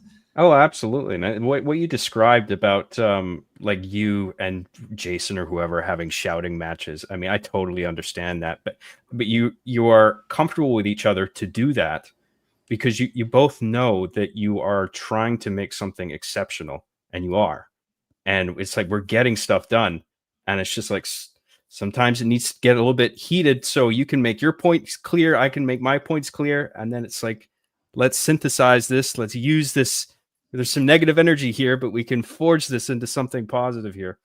But I feel like nowadays, if you were to like videotape a clip of that, and then it goes on Twitter, people would be like, oh my God, this toxic workplace or such and such, why can't people just get along? It's just like, no, you don't get it. Shit was actually getting done before.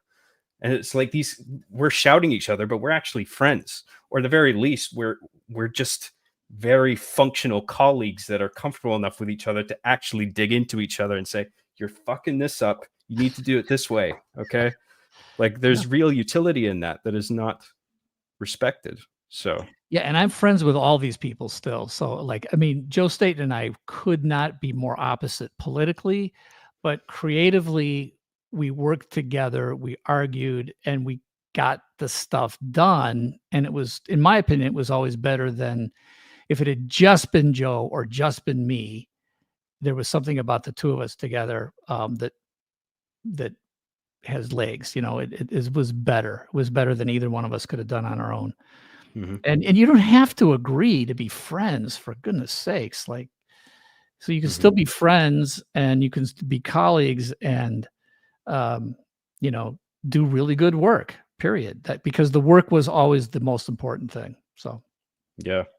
That's always something that stood out to me about Bungie is, and I've heard you talk about this before, is it having and maintaining this independent, rebellious spirit while being sort of a Microsoft branch. It was sort of riding the line amazingly well, where, it had the Microsoft thing in the background, but it was functioning, and it was sort of self-contained, and you guys were a family, and you were getting stuff done, and it was good. Well, I want to give some credit to somebody who doesn't get as much credit as he should, and that's Ed Freeze. So if you know anything about the history of Bungie and Microsoft, I don't think any of this could have happened without the actual personality of Ed Freeze, because he was a total Microsoft corporate dweeb, right? Higher up corporate guy, but he got it. He understood the sort of, I've used the analogy of the goose that lays the golden eggs. He understood that Bungie was a goose that had the potential of laying a golden egg, and you needed to give it space, and you needed to give it, minimal amount of care, and be nice to it, and you might get a golden egg. And he really gave us he protected us, especially in the early days, Halo 1 and the first part of Halo 2's production. He protected us from the corporate overlords at Microsoft who were 100% clueless about what we were doing. So yeah, someone like that would have been invaluable, right? To go over to Microsoft and just be like, just leave them alone. They're which cooking, was, okay? If you think about Microsoft at the time, it's amazing they had somebody in a position of power to be able to protect this ragtag, crazy, unkempt group of people. Now, I wasn't ragtag and unkempt. I was Marty the Elder even then. I was the mature family man who, I wasn't one of these 25-year-old crazies. I was like a 40-year-old crazy. But but Ed was so essential to Bungie's success in the early days, which put Bungie on the right trajectory. So, yeah. Right. He needs to get more credit. Yeah, and regarding the corporate bloat, I mean, yeah, it's such a shame. It must have been so depressing to watch that happen as you described, and across such a long period of time as well. Like it's just a slow burn. Yeah, it was a slow thing, and it was when I start to see it happening, and I saw my four lights of Bungie get extinguished. I knew I was on my last days, and I think a couple months before I was actually fired, and I knew it was probably coming. We had a brand new, we had this building, we had everything we needed. We had 600 employees or something. And we had our own elevator going down to the parking garage. And so I'm in the elevator. I told this story before, but I'll tell it here. I'm in the elevator. Some guy comes into the elevator. It's like 7:00 at night, and I'm leaving. And, I realized I didn't recognize him. And I said, "Oh, so, how long have you been at Bungie?" And he goes, "I've been here for 2 years." And I'm like, "Oh my gosh." And I've never even met this person. And I said, "Wow, that's amazing. It's nice to meet you. I'm Marty O'Donnell, and it's great to meet you. I don't know how we've missed each other over 2 years." And he goes, "Oh yeah, what do you do here?"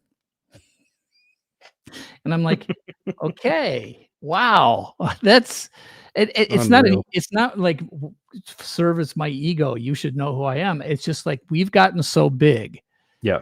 That somebody could be working here for 2 years. I don't know them, and they don't even know my history. They know nothing about what I've contributed to this actual company that they're working for. And I Right. thought, yeah, it's time for me to go. Right. Yeah, I understand that. Yeah, I don't the corporate gigantism is really it's just, I find it so destructive, particularly like it's just so noticeable nowadays. Like one thing that turned me off about Microsoft recently was their giant $69 billion acquisition. And it became obvious at that point that for Microsoft, it was just about being the top dog in the industry. It wasn't about delivering quality experiences and a bunch of like a few, I think at least 2 or 3 like valuable studios that they purchased have since shut down. Like I think Tango Gameworks made Hi-Fi Rush. I think they've sort of reformed into something. I'm not quite sure what's happening there, but it's just like, you guys just want to be at the top of the pile, and this is all it is to you, and you're just getting in the way of like good products, Well, I mean, to me, I look at this and I say there's new distribution channels. There's all the tools are out there for, like Craig's talking about, like a smaller, company team of, with smaller teams of people making cool stuff. I think that's the only hope as we go forward, is for things like that to happen. And frankly, okay, here's my next most controversial thing to say. I hope Sony and Microsoft collapse under their own weight. I just do. A lot of people are thinking that, to be honest. If they can't change their ways, and they probably can't, because big corporations don't last forever. I mean, just go back in time and look at how these things go. They eventually just get in their own way too much. And okay, sure, you got $69 billion, so you can buy everybody in the world. How is that good for the game industry? I just don't see it. I just don't see that that's the solution. So, yeah. No, I agree. And by the way, let me just quickly say this. This is not me saying, "Oh, I want to see a bunch of people lose their jobs," because I've lost my job. It's not the worst thing in the world. Start another company.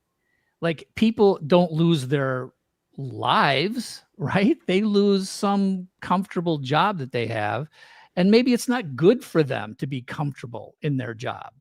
Maybe they need to be a little bit, desperate, and find some other desperate people and do something cool that has a chance of changing the world, right? So I like all these comfortable people and all their comfortable jobs. I have no sympathy for them. Sorry, I just don't. Well, I mean, there certainly is something to working without a safety net. And oftentimes that's what sparks the best creativity is, you talk about having, just being comfortable. You're comfortable, you got your 401k, you got your insurance, you got your snacks in the break room or whatever, you got your parties in the evening, whatever, right? But when the way I see it, we've had 14,000 people that have been fired from the video game industry in 2024. 14,000 people, right? To me, that says there's 14,000 people out there that should find a way to start up indie studios and start up creating games in their own vision, right? And see if they can sink or swim. Yeah, I don't like the elimination of, the attempt at eliminating friction from all corporate environments, because like if you put a bunch of brilliant people in a room together, like there's going to be some disagreements because you're dealing with a lot of extreme personalities and they're all stubborn in their own little ways and they'll rub up against each other. And like the idea of letting go of like key creatives and, visionaries because they're a little difficult to work with, sometimes. By the way, I was like out of that the 5 that I talk about, I was the 5th one, which means I was the easiest to work with, at least compared to the other 4. Right. Well, you said something, Marty. You said they're disruptors. It's like, that's why you bought the company, because they're a disruptor in the industry, right? So, right. It's amazing. And I think the corporate idea is just like, well, we can replace them. And it's just like, no, you don't know what this specific person, like they've been here since the beginning. They have such a fundamental understanding of the franchise. If you lose him, you're losing a major pillar underneath the whole project. You don't see it. You just see it as one guy that can be replaced by some contractor or somebody, like it's a shame. There's no doubt that the big corporations see the people who are doing the work as completely fungible. Like, when I first got hired by Microsoft, they were like, well, we don't have a position for you because we don't have composers here. We don't have audio direct, like, what is it you do? And I would describe to them and they were like, okay, well, we're going to have you in this slot of audio engineer. And I'm like, no, you're going to make a new slot because I'm not going to be in some pre-existing slot. And they're like, well, at your salary level, you have to be called a dev. And I'm like, okay, then make me a dev. And they're like, yeah, but audio devs only work on, machine sounds. And I'm like, look, you're going to have to figure this out. If you want me to be here, and everybody at Bungie still wants me to be here. This is in 2000, right? So we're talking 24 years ago. Yeah. You got to change your system. But even something as simple as like, okay, yeah, you're audio director. We're going to pay you $1 gazillion, and because you're worth it. And of course, trust me, I didn't get $1 gazillion, but they had to pay me like their best dev position. But because it didn't fit into their pre-existing system, they were too lumbering and stuck in their ways. They couldn't make the change. And that was like, okay, we're only going to be at Microsoft for a limited amount of time. In my head, I'm like, we got to take advantage of all their money and their distribution and the fact that we're going to be an Xbox launch title. And then we got to get the hell out of Dodge because these people will never get it. And I maintain to this very day, Microsoft still does not get it. They will never understand what it is to be a company that makes entertainment. They just do not understand it, period. Mm-hmm. Yeah, I know what you mean. I had a similar kind of experience at Machinima, and I felt lucky working remotely from Canada. So Machinima was based in Los Angeles, and there's a description of some of the meetings that happened over there between like the business corporate types in the company. It's just like, fuck, I'm glad I don't have to go up to that meeting because that sounds cringe and boring as fuck. Like I just wanted to focus on my scripts and make the funniest show that I could. And they largely left me alone. And very occasionally only would I have to talk to a producer about, certain ways to execute the show or whatever. But so when did they go downhill? How did they get corporate? Oh, like in the mid 2010s. Wow, that's pretty quick. Yeah, they just got so big and bigger and bigger, and they started making partnerships with these movie studios and making content that was all of a sudden outside of their original wheelhouse. Right. Like they're called Machinima.com, but they were branching out into all this live action stuff. And I felt like I was one of the very few people still with the company actually doing the thing that it says on the box, if you know what I mean. Right. Yep. There was a rush making movies with real-time engines. Sorry, go ahead. Oh, sorry. I was going to say during that time there was a rush that early 2010s going into the mid 2010s where And I was a part of it with Screw Attack. These companies, these multi-channel networks were being gobbled up because these larger companies, these Disneys, et cetera, they were looking around at AT&T at this new internet thing. There's this new form of content creation. And so they'd go in and buy up these multi-channel networks. And Machinima, John, I think I've told the story before, but like at Screw Attack, we had a conversation with Machinima about them potentially buying us. And they were like the biggest assholes I've ever met in my life. It was like one meeting and I was out. But they were very transparent about the idea that, look, we're fucking Hollywood and we're awesome and blah, blah, blah. It was a pain in the ass. We can continue going really deep on this. And I think people are really enjoying it. You had something on here, John, that I was actually really curious. Do you want to go into this Halo 3 Easter egg? Oh yeah, I'd love to talk about that. I do, but I kind of want to take like a small step back in leading up to that, if that's okay. Of course. I did want to be selfish at this point and ask about my show and Bungie's awareness of it, because I have a little story I told on the podcast before, but I was at E3, I think it was E3 2007, and I met Frank O'Connor there. And he had approached me, and he had a couple Microsoft executives with him, and he told me like, "Oh, sorry, we saw your show. Like, that's not cool." And I was just like, "Oh shit!" Like I pissed them off. Like they don't like my show. And then he told me he was messing with me. I'm like, "Oh, thank God." But then he said, at first, it actually was a bit of a problem with Microsoft legal. Apparently, they had a few concerns. And then apparently Frank or somebody at Bungie had to be like, just let him. It's fine. We like fan content, that sort of thing. We think he's making fun of the right thing. It's crude, but I think like we know where he's coming from. Can you tell me anything about like the company's awareness of my content and just like edgy sort of machinima content using Halo? Yeah. So first of all, I'm gonna take credit for this. I was the one who went to the very top of Microsoft, and I'm like, damn it, you're gonna let Chief versus RB, whatever it was, RB and the Chief go because it is great and over my dead body. Or are you gonna try to censor this in any way? So I'll and anybody who wants to argue with me about that is welcome to.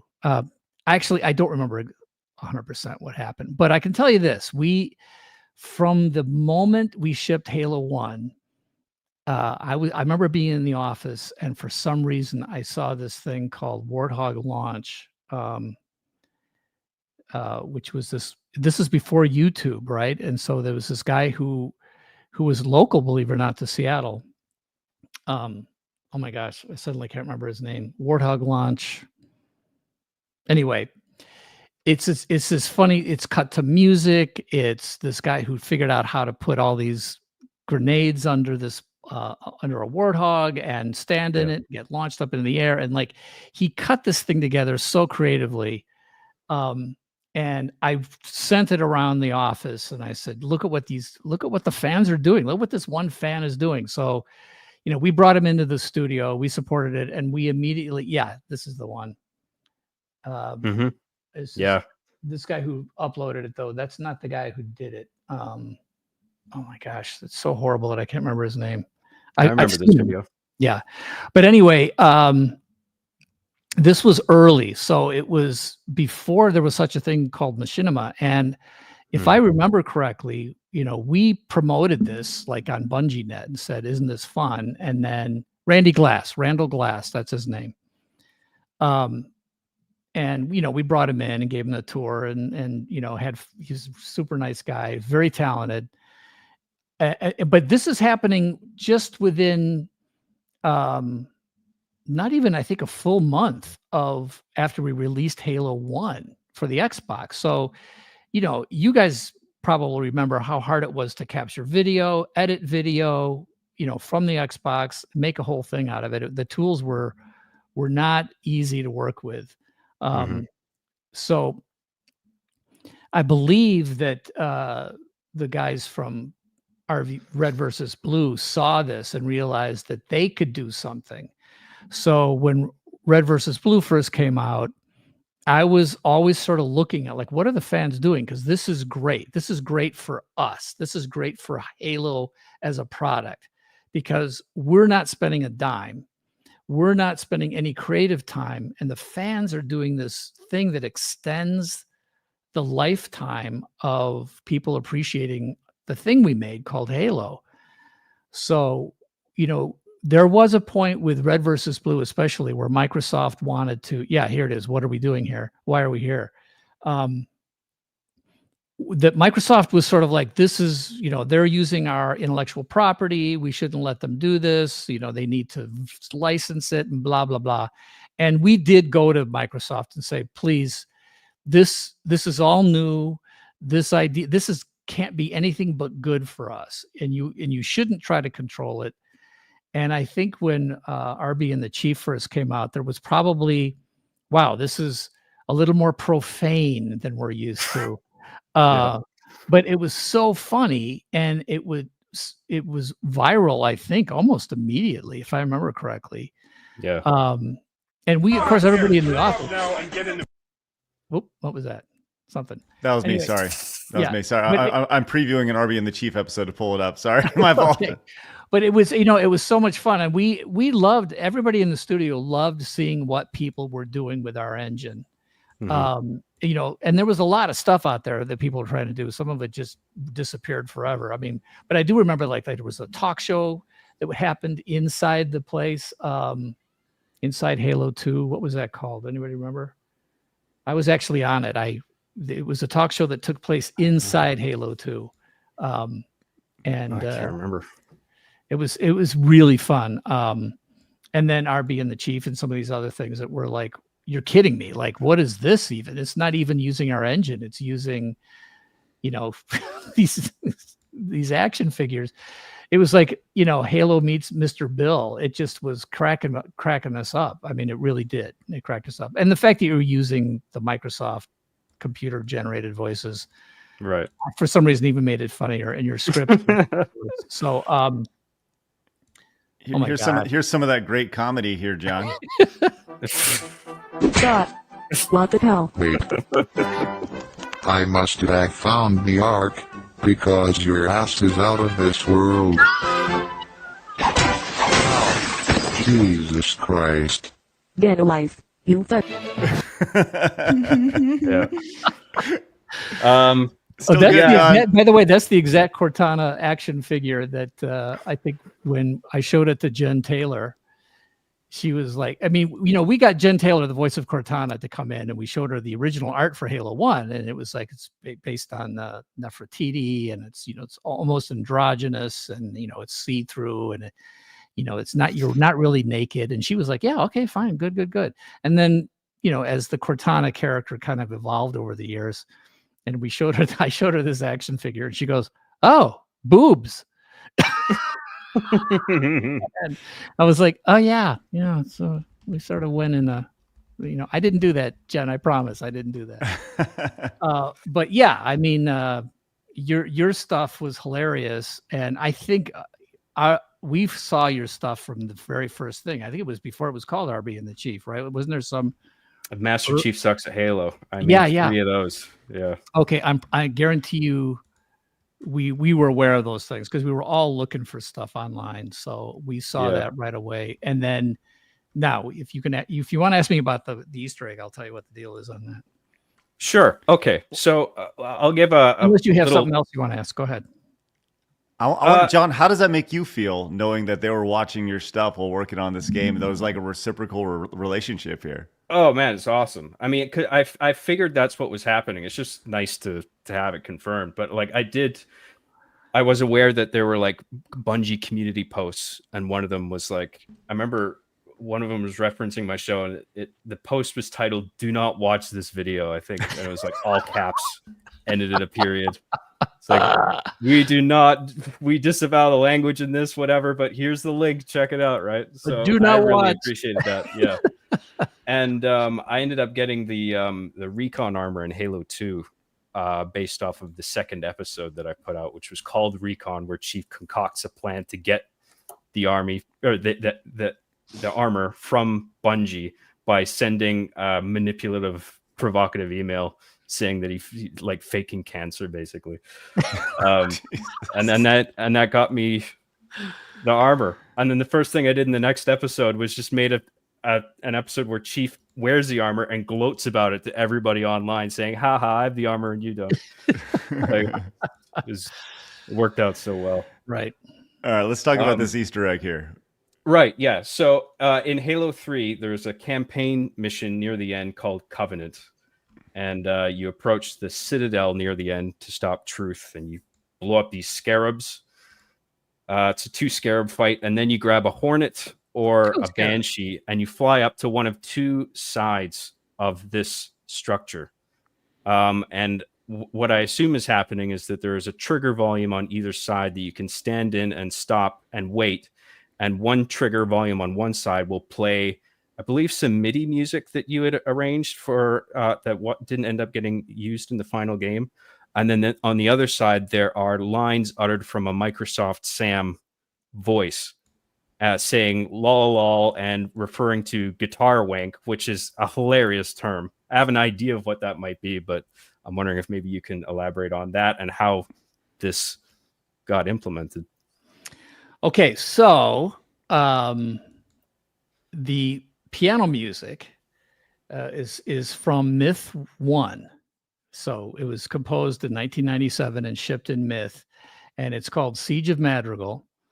And the story on that was when I first played that for Jason Jones, and I said, this is the music that's going to play behind this one set of narration.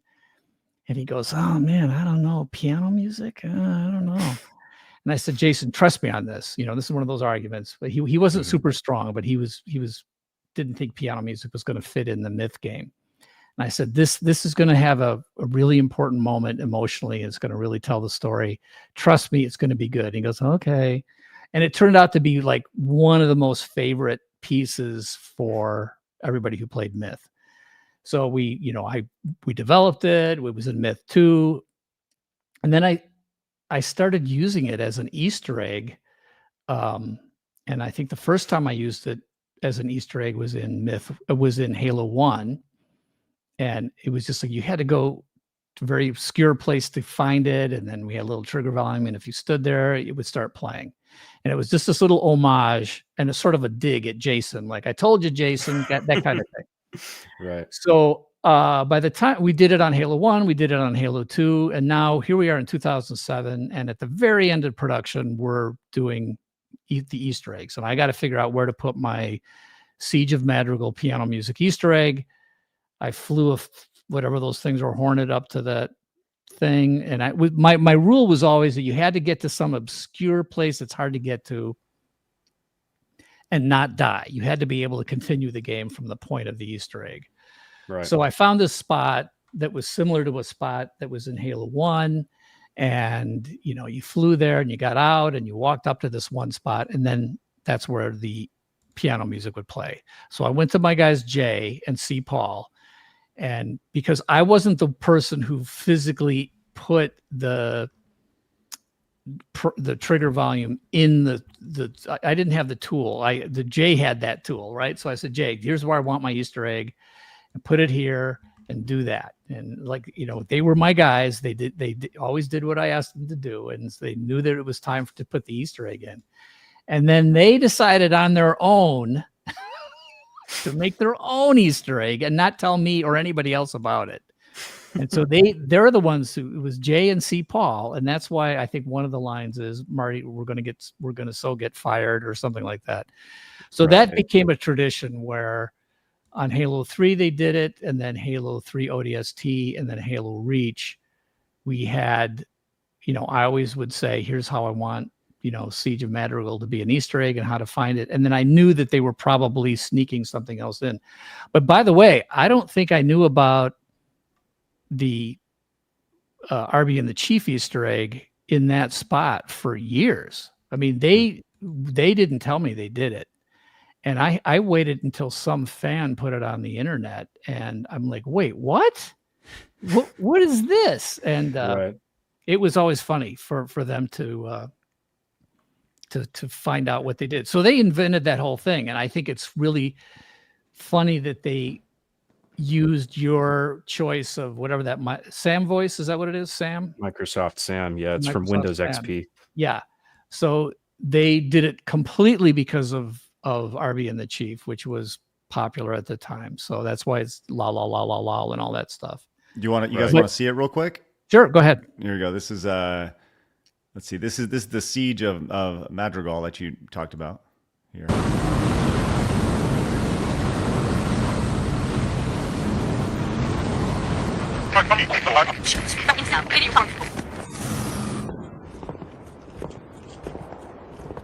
Why here, Marty? Like what?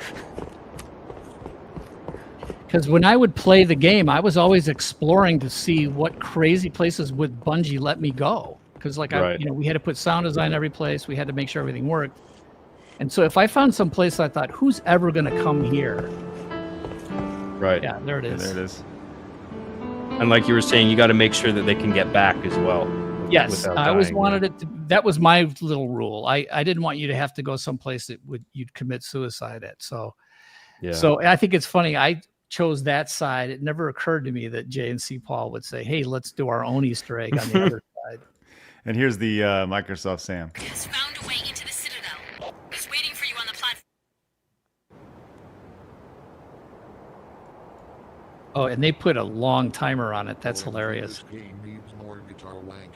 Am I right? There's 4 lines of dialogue, I believe, altogether, and they're all spread apart by like 2 or 3 minutes. It's not just the one. Wow.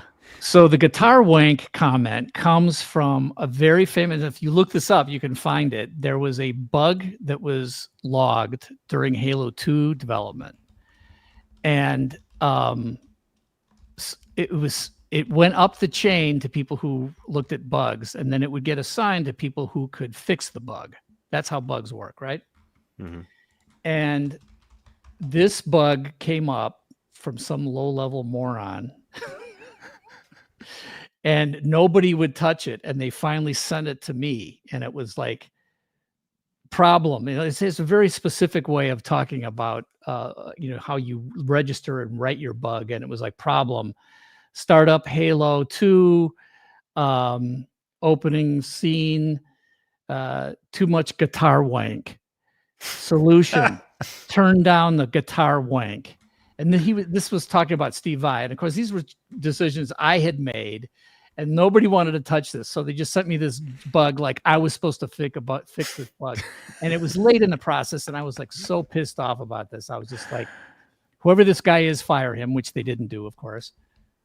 I said, and if you want me to keep working, never send me a bug like this ever again. I was so mad. And it was sort of a joke. I mean, I got the joke, but I was just like this. So my official thing is will not fix, fire this guy. I will never do, never send me a bug like this again, which apparently is out there on the internet if you look for the bug. So the concept of guitar wank was floating around the Bungie studios. So my decision to have Steve Vai play in certain places and have that kind of guitar playing, which I still think was a brilliant decision. I don't care what anybody says. Yeah. But I had to fight for it, even inside Bungie. I mean, there was it was a bug. And so that's why J&C Paul used that as one of the lines. I love that. One of the lines is Happy Easter, Marty. I wasn't sure if you were aware of that, right? Yeah. Okay. Yeah, that's they were looking forward to me finally finding it, and then that was them saying Happy Easter egg to me. Right. It took years. I love that like 3 people knew the references to what you're talking about, and you still put it in the video game. Of course. That's awesome. That's what makes it an Easter egg. It's like, like there's an Easter egg. I think it's on Halo 1. Some guy's girlfriend is like, you have to go get into this one room, and there's a picture of the girlfriend as a texture on the wall. Mm-hmm. And that's eventually we ended up like, you can't just put, like anybody could put a bug or an Easter egg in any of the Halo games. Anybody who was working on things could just sneak something in and no one would know about it. And eventually, the corporate people got involved, and they're like, I think Harold Ryan, when we were independent, we were still making Halo 3 ODST and Reach for Microsoft to distribute, and they they wanted all the Easter eggs vetted and approved. So so the Easter eggs started getting vetted and approved, I think, starting with ODST and Reach. And still, but they didn't necessarily have to tell me. So they would go around me, they go straight to Harold and say, here's a bug, here's an Easter egg we want to put in, but don't tell Marty. And then he'd be like, okay, yeah. Right. So it was fine. It was fun. That was back in the day where it was fun to make games. So yeah, and you could just slip whatever in there and it wasn't a big deal. Even if it was a bit edgy or whatever. I mean, most of them were like benign, right? Just like fun little images or whatever. Well, and it's a way to sort of, it's fan service in the sense that, you know, like you say, how many people even knew what guitar wank was referring to? Like, but if you were one of the fans that somehow was following Bungie close enough, you might know what that was referring to, and you would feel so on the inside. Or if you had played Myth and then suddenly you're playing Halo and you hear Siege of Madrigal, you'd be like, oh my gosh, Siege of Madrigal. Yeah, I remember that. And you'd feel really, really like in the club, right? You know, and to me, it's just more fan service. And, you know, RVB did that all the time. Red versus Blue was doing all sorts of like little references to stuff and so then feedback happened where we ended up having, I think it was on Halo 3, right? Where we had the guys do a Easter egg bit. So RVB did something inside Halo 3. Yeah. Right. It's so much fun to hear these stories. I love everything about it. I feel like we can go another freaking 10 hours with you, Marty. And but John, I mean, just in the interest of your time, Marty, how long do we have you, my friend? Well, I mean, I'm here. Okay. We came out to our place in Santa Barbara, believe it or not. We just got a little place in Santa Barbara. So I'm on vacation. Oh, okay. Well, and I'm blowing my vacation doing this. I know. John, let's go another, maybe 10 minutes or so. And then we'll give you guys an opportunity to bounce. I mean, obviously, Marty, if you want to go longer, we can go longer, but I don't want to take up all your vacation, my friend. No, I'm having a good time. So whenever you guys get bored, go ahead and Okay, well, you guys listen. Crack those knuckles. Get out the sleeping bag. We're going long, baby. John, fire away. Let's go. I'm gonna go get lunch. Let's go. There was another thing I wanted to touch on because my show, RB and the Chief, actually did have quite a heavy machinima component as well. It was sort of half live action, half machinima. Okay, and with Halo 3 was obviously the debut of theater mode. Right. It gave you a free roaming cinematic camera that operated kind of like a real camera in very subtle ways with the velocity smoothing and this sort of punching in the right stick to like switch lenses essentially visually. In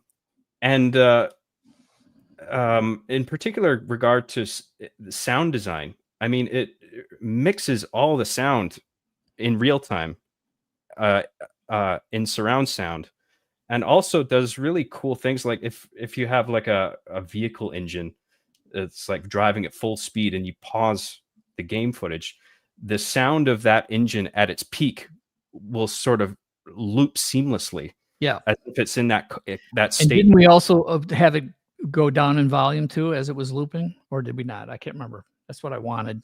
To my recollection, it stays at that constant volume, and it depends on how close the camera is to the object. Right. All right. I just was curious about because that was really innovative for the time, and was that a difficult thing to implement? Well, it's funny. For those of you who've sort of seen Bungie's progression through Halo 1, 2, and 3, there would be things that we did in Halo 1 that we couldn't ship. But we decided, gosh, we got to make that better and actually ship it this time in Halo 2. So there was a thing called saved films in Myth. And we knew that saved films, which is not the same as screen captures, which is what most people think is what's, they're happy to have that now. And I'm like, screen capture is not it. Saved films is actually, saving the key commands and everything that the player is doing, Yeah. and then playing it back in the engine, but giving you different kind of camera controls so you can see what happened. Like in Myth 1, you could see, why did my archer get killed? And then you look at a saved film, change the camera angle, and you go, oh, my dwarf went over, threw a Molotov cocktail, and it hit the tree and bounced back and killed my archer. And you could stop it. You could freeze frame. You could do all this stuff. We had those tools in Myth, which were very cool. So, but we couldn't do it in Halo 1. And then we tried to have it in Halo 2. I actually think there was a point where we had it in the menu. I think you can find a screen of a beta version or something where it says save films in the main menu of Halo 2. But there's always the problem of releasing those kind of tools into the wild and then realizing there's a catastrophic crashing bug, or it lets people inside of things that we can't control. Whatever it is, there's always some reason why at the last minute we can't do it. So when we were doing Halo 3, there was a list of things that were on we really should ship this because it's going to be so good for. I remember having a chart on my whiteboard that showed, here's the peak in sales and player count, and then there's a slow drop off, right? And so what you always want is to make a longer tail. I'm looking at my screen. You want to have a longer tail of player engagement. And what are the ways of getting player engagement? Certainly, fans creating content is one way. So let's make sure the tools that we give them are spectacular. So Forge mode, saved films, screenshots that with filters, that whole thing. We had a team of people working on all of those things.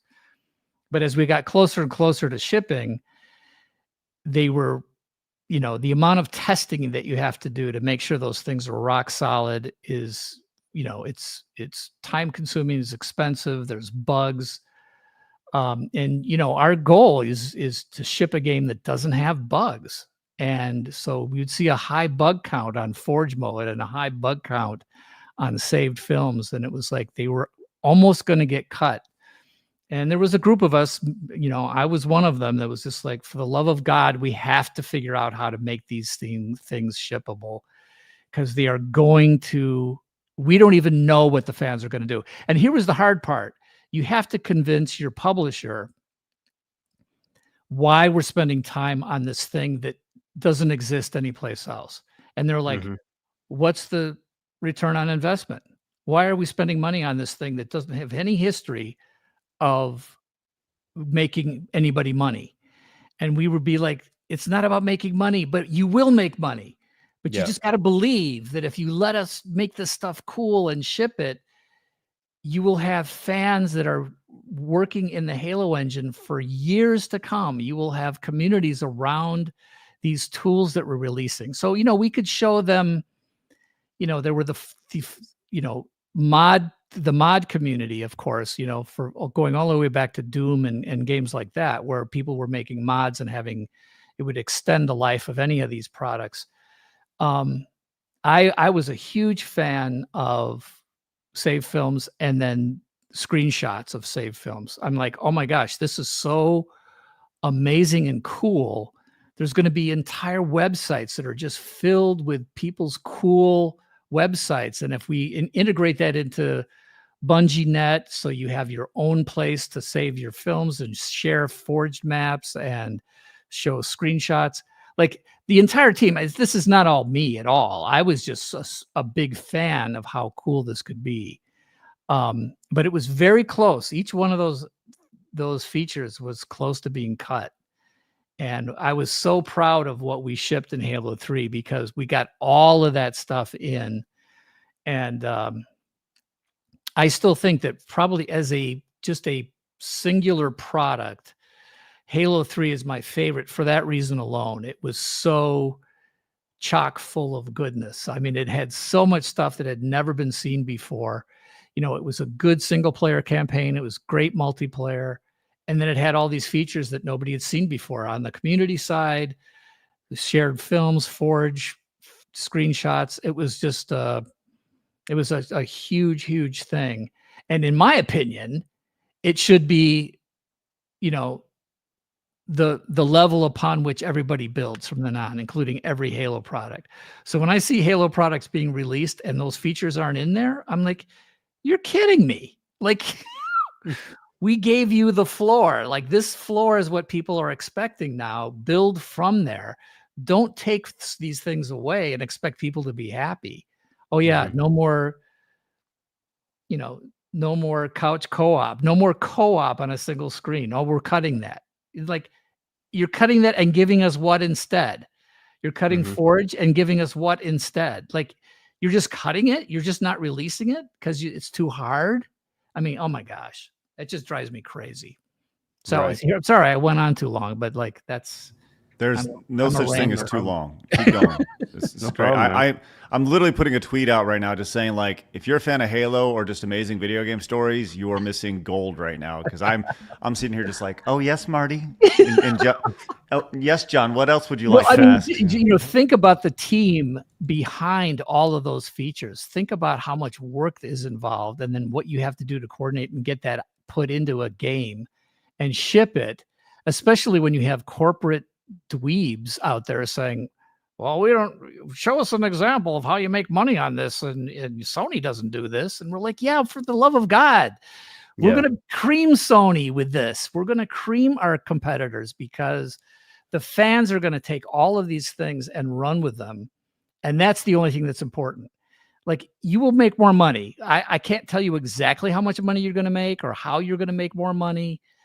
You know what the exchange is, but if you have people spending more time in our game, that can be nothing but good. How do you walk away from that? So that was the arguments.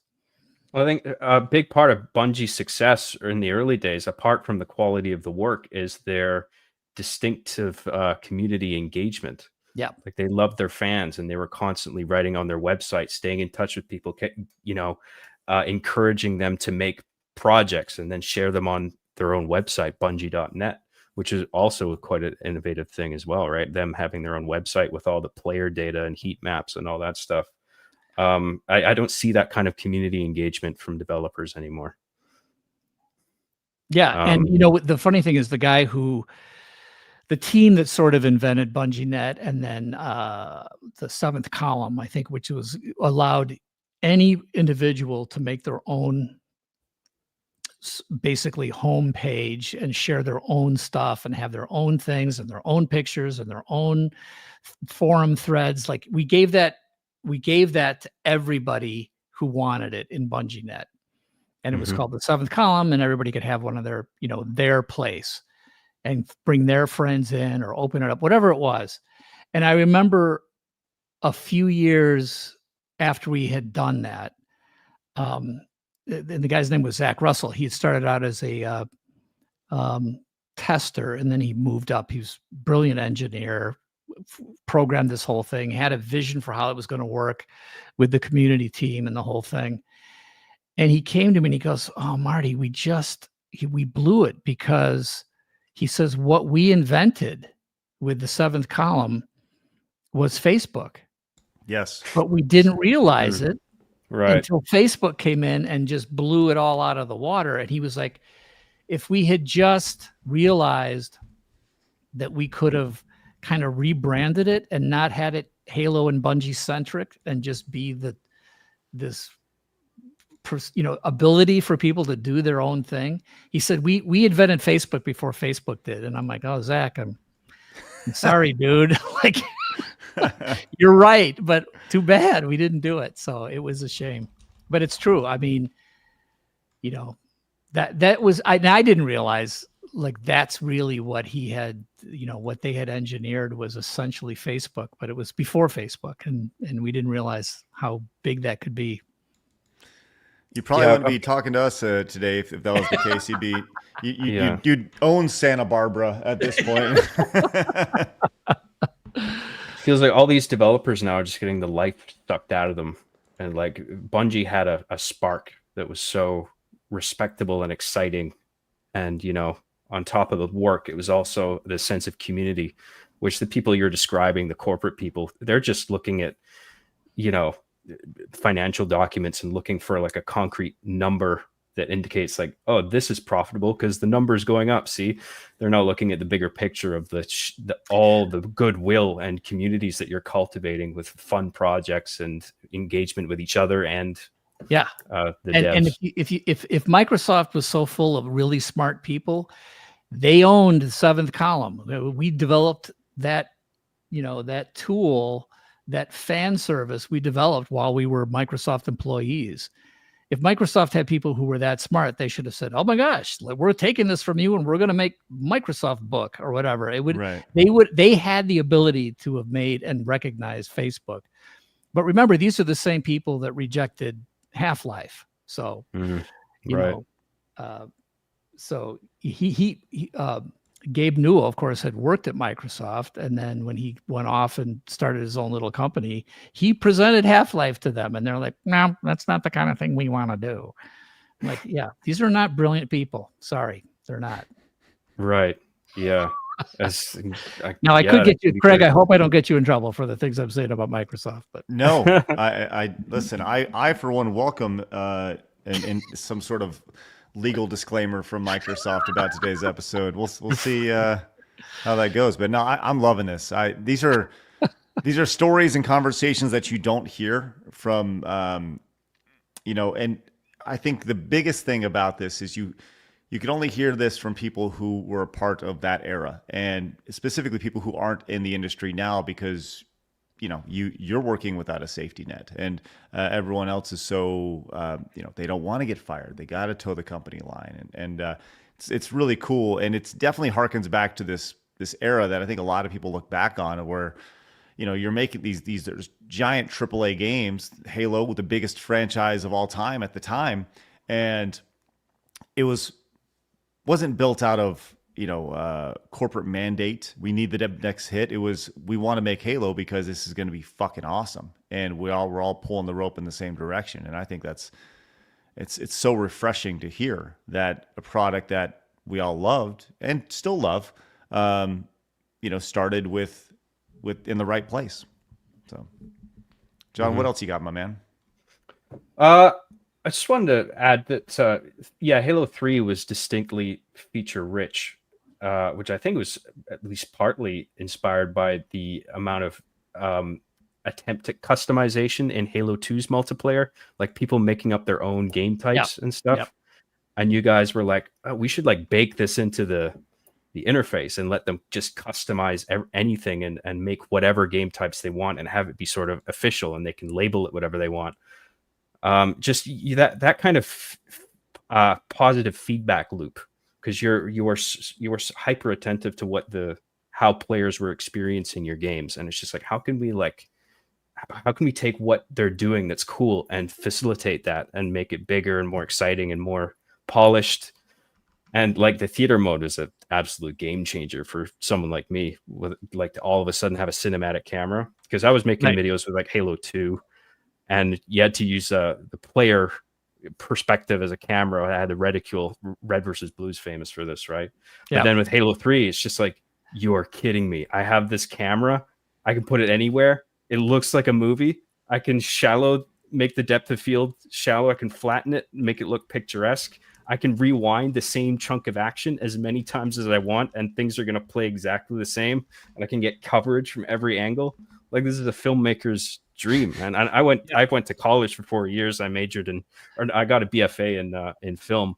Okay, and cool. I was just a kid in a candy store with that, man. So, well, I mean, I CJ Cowan and some of the other guys who worked on cinematics, these are the tools we had to experiment with and make the best cinematics. Because remember, and I still say that this is the best way to do things, is I think cinematic stuff should be in engine. I think all of your scripted things should be in your engine, because you can get in and out. You'd never take the player out of the environment that they're in.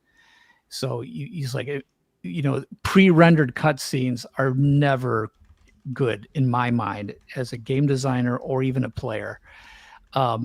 I just really appreciate, it's like, okay, well, if your engine isn't that great, then your cutscenes are not that great, but they're in the engine that you built. And so these tools that we had for a while, it was always like, especially once we started seeing you guys doing the work you did in machinima and all that stuff, it's like, we have to be able to give these tools to people. So people like CJ were like, yeah, we can, there's no reason why they can't have filters and they can't have, depth of field and all the technology, all the tools that we thought were important. It's like, let's just let everybody have that stuff.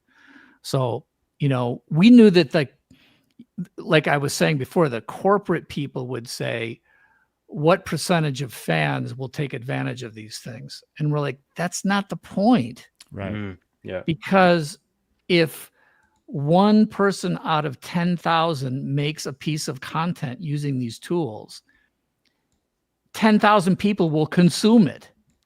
Right. Yeah. It's not important who understands the tools. What's most important is how widespread this can go. And this is before people even thought about viral videos. They didn't think about communities of people sharing stuff. But we at Bungie knew that, like, if we give you the tools, there'll be a tiny percentage of people that get it and understand how to use it. And then there will be a huge audience to enjoy it. So, and that's the difference between people who understand what it is to create entertainment and people who just have no clue. People who just think about, well, we're a software company and we make software. And like, I used to have arguments with it, and these really were arguments that I'd have all the way up to Ballmer. I had arguments with Ballmer about Microsoft being an entertainment company, and he said, no, it's a software entertainment company. And I'm like, no, it's not. It's entertainment. We're not making entertainment software. Okay.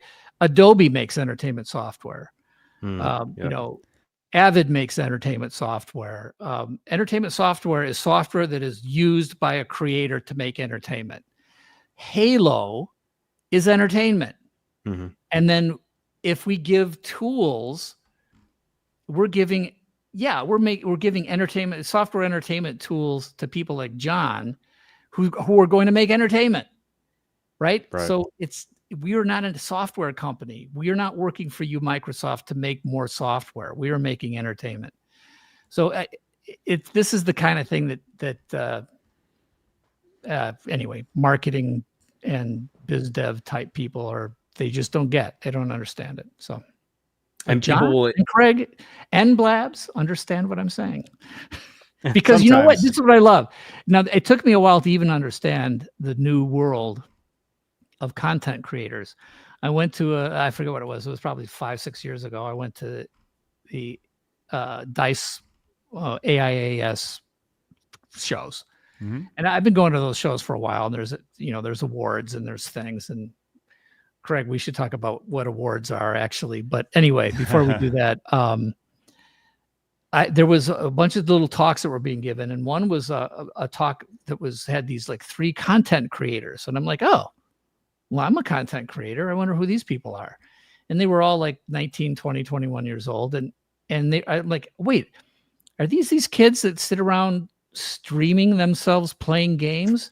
And I was like, actually insulted. I'm like, these are not content creators. What the hell is going on? Get off my lawn. I was a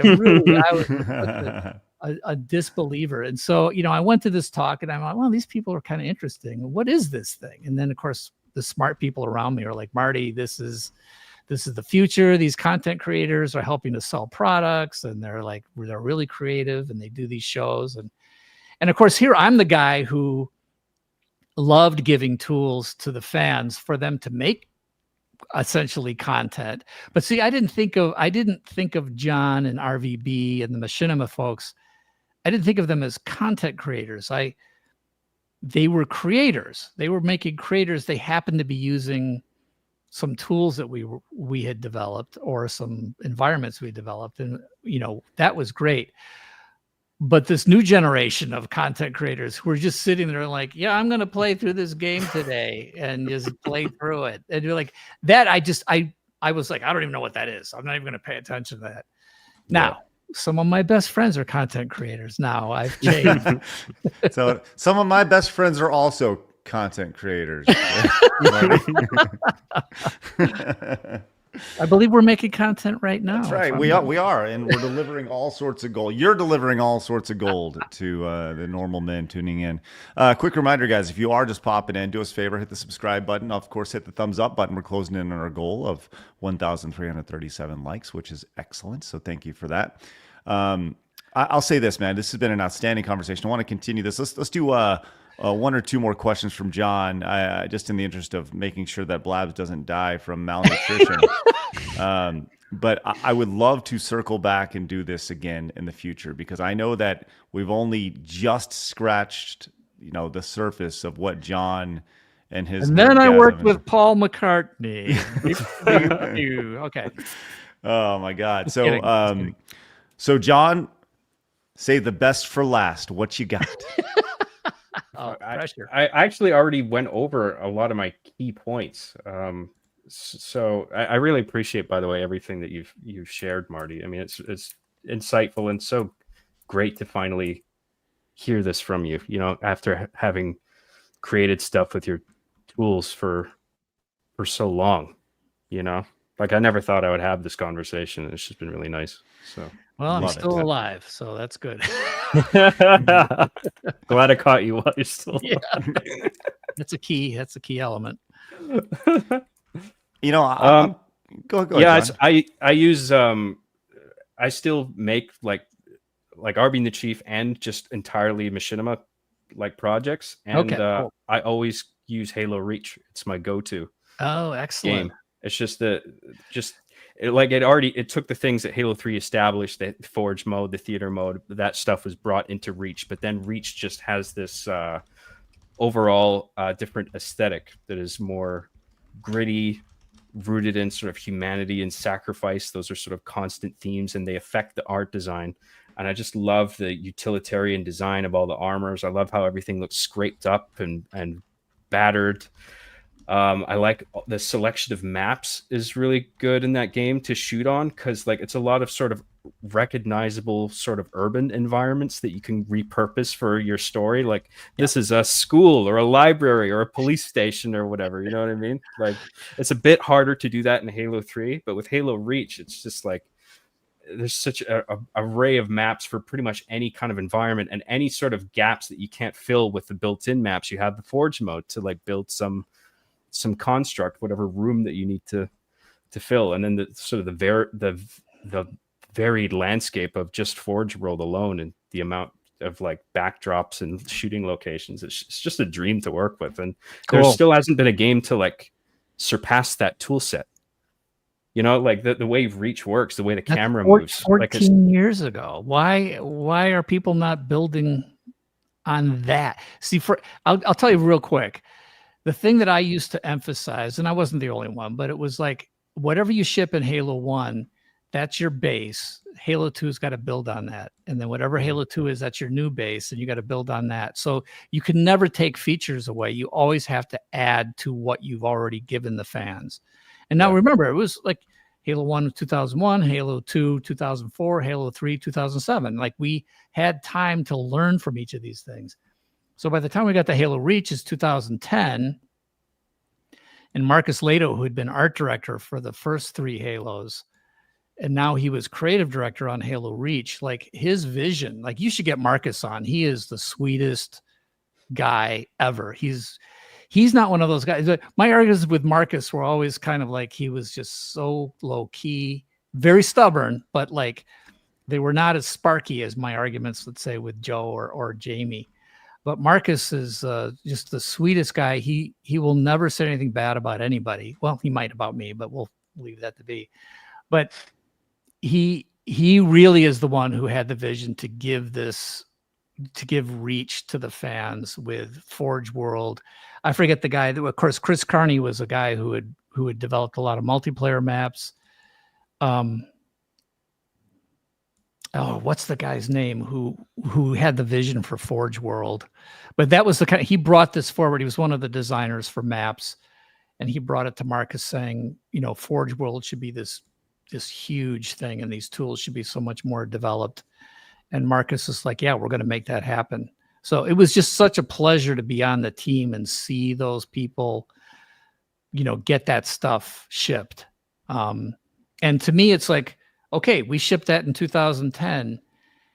Every game in that sort of genre in that area should build on that. And the fact that everything seems to take a step backwards from that point, it makes no sense to me at all. I don't think there's any excuse. You can't say, oh, well, the technology and the graphics are too difficult now. And it's like, look, don't just throw more polygons on the screen and better frame rate if you're also taking away Forge and save films and the ability to create and give people control over cameras. This is why I look at all these games today and they're like, oh yeah, you just push this button and you'll get a saved film. And it's like, it's not a saved film. It's a screen capture video.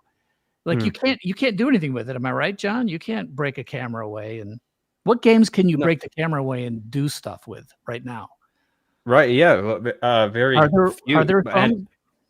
There are other games that do it, but the camera doesn't work in the same way. It doesn't have the velocity smoothing, which is really subtle. But for me, it's like it's huge because it makes the camera behave like a real camera, as opposed to like moving around a camera with WASD controls, and it goes from 100 to 0 instantly when you lift your finger off the key. Like that breaks the immersion for me. Nobody's paying attention to the potential of a filmmaker using the tools to do something with it, and that's what we were doing. We were saying, we're going to give these tools out to people who maybe are in film school and are going to do something interesting with it.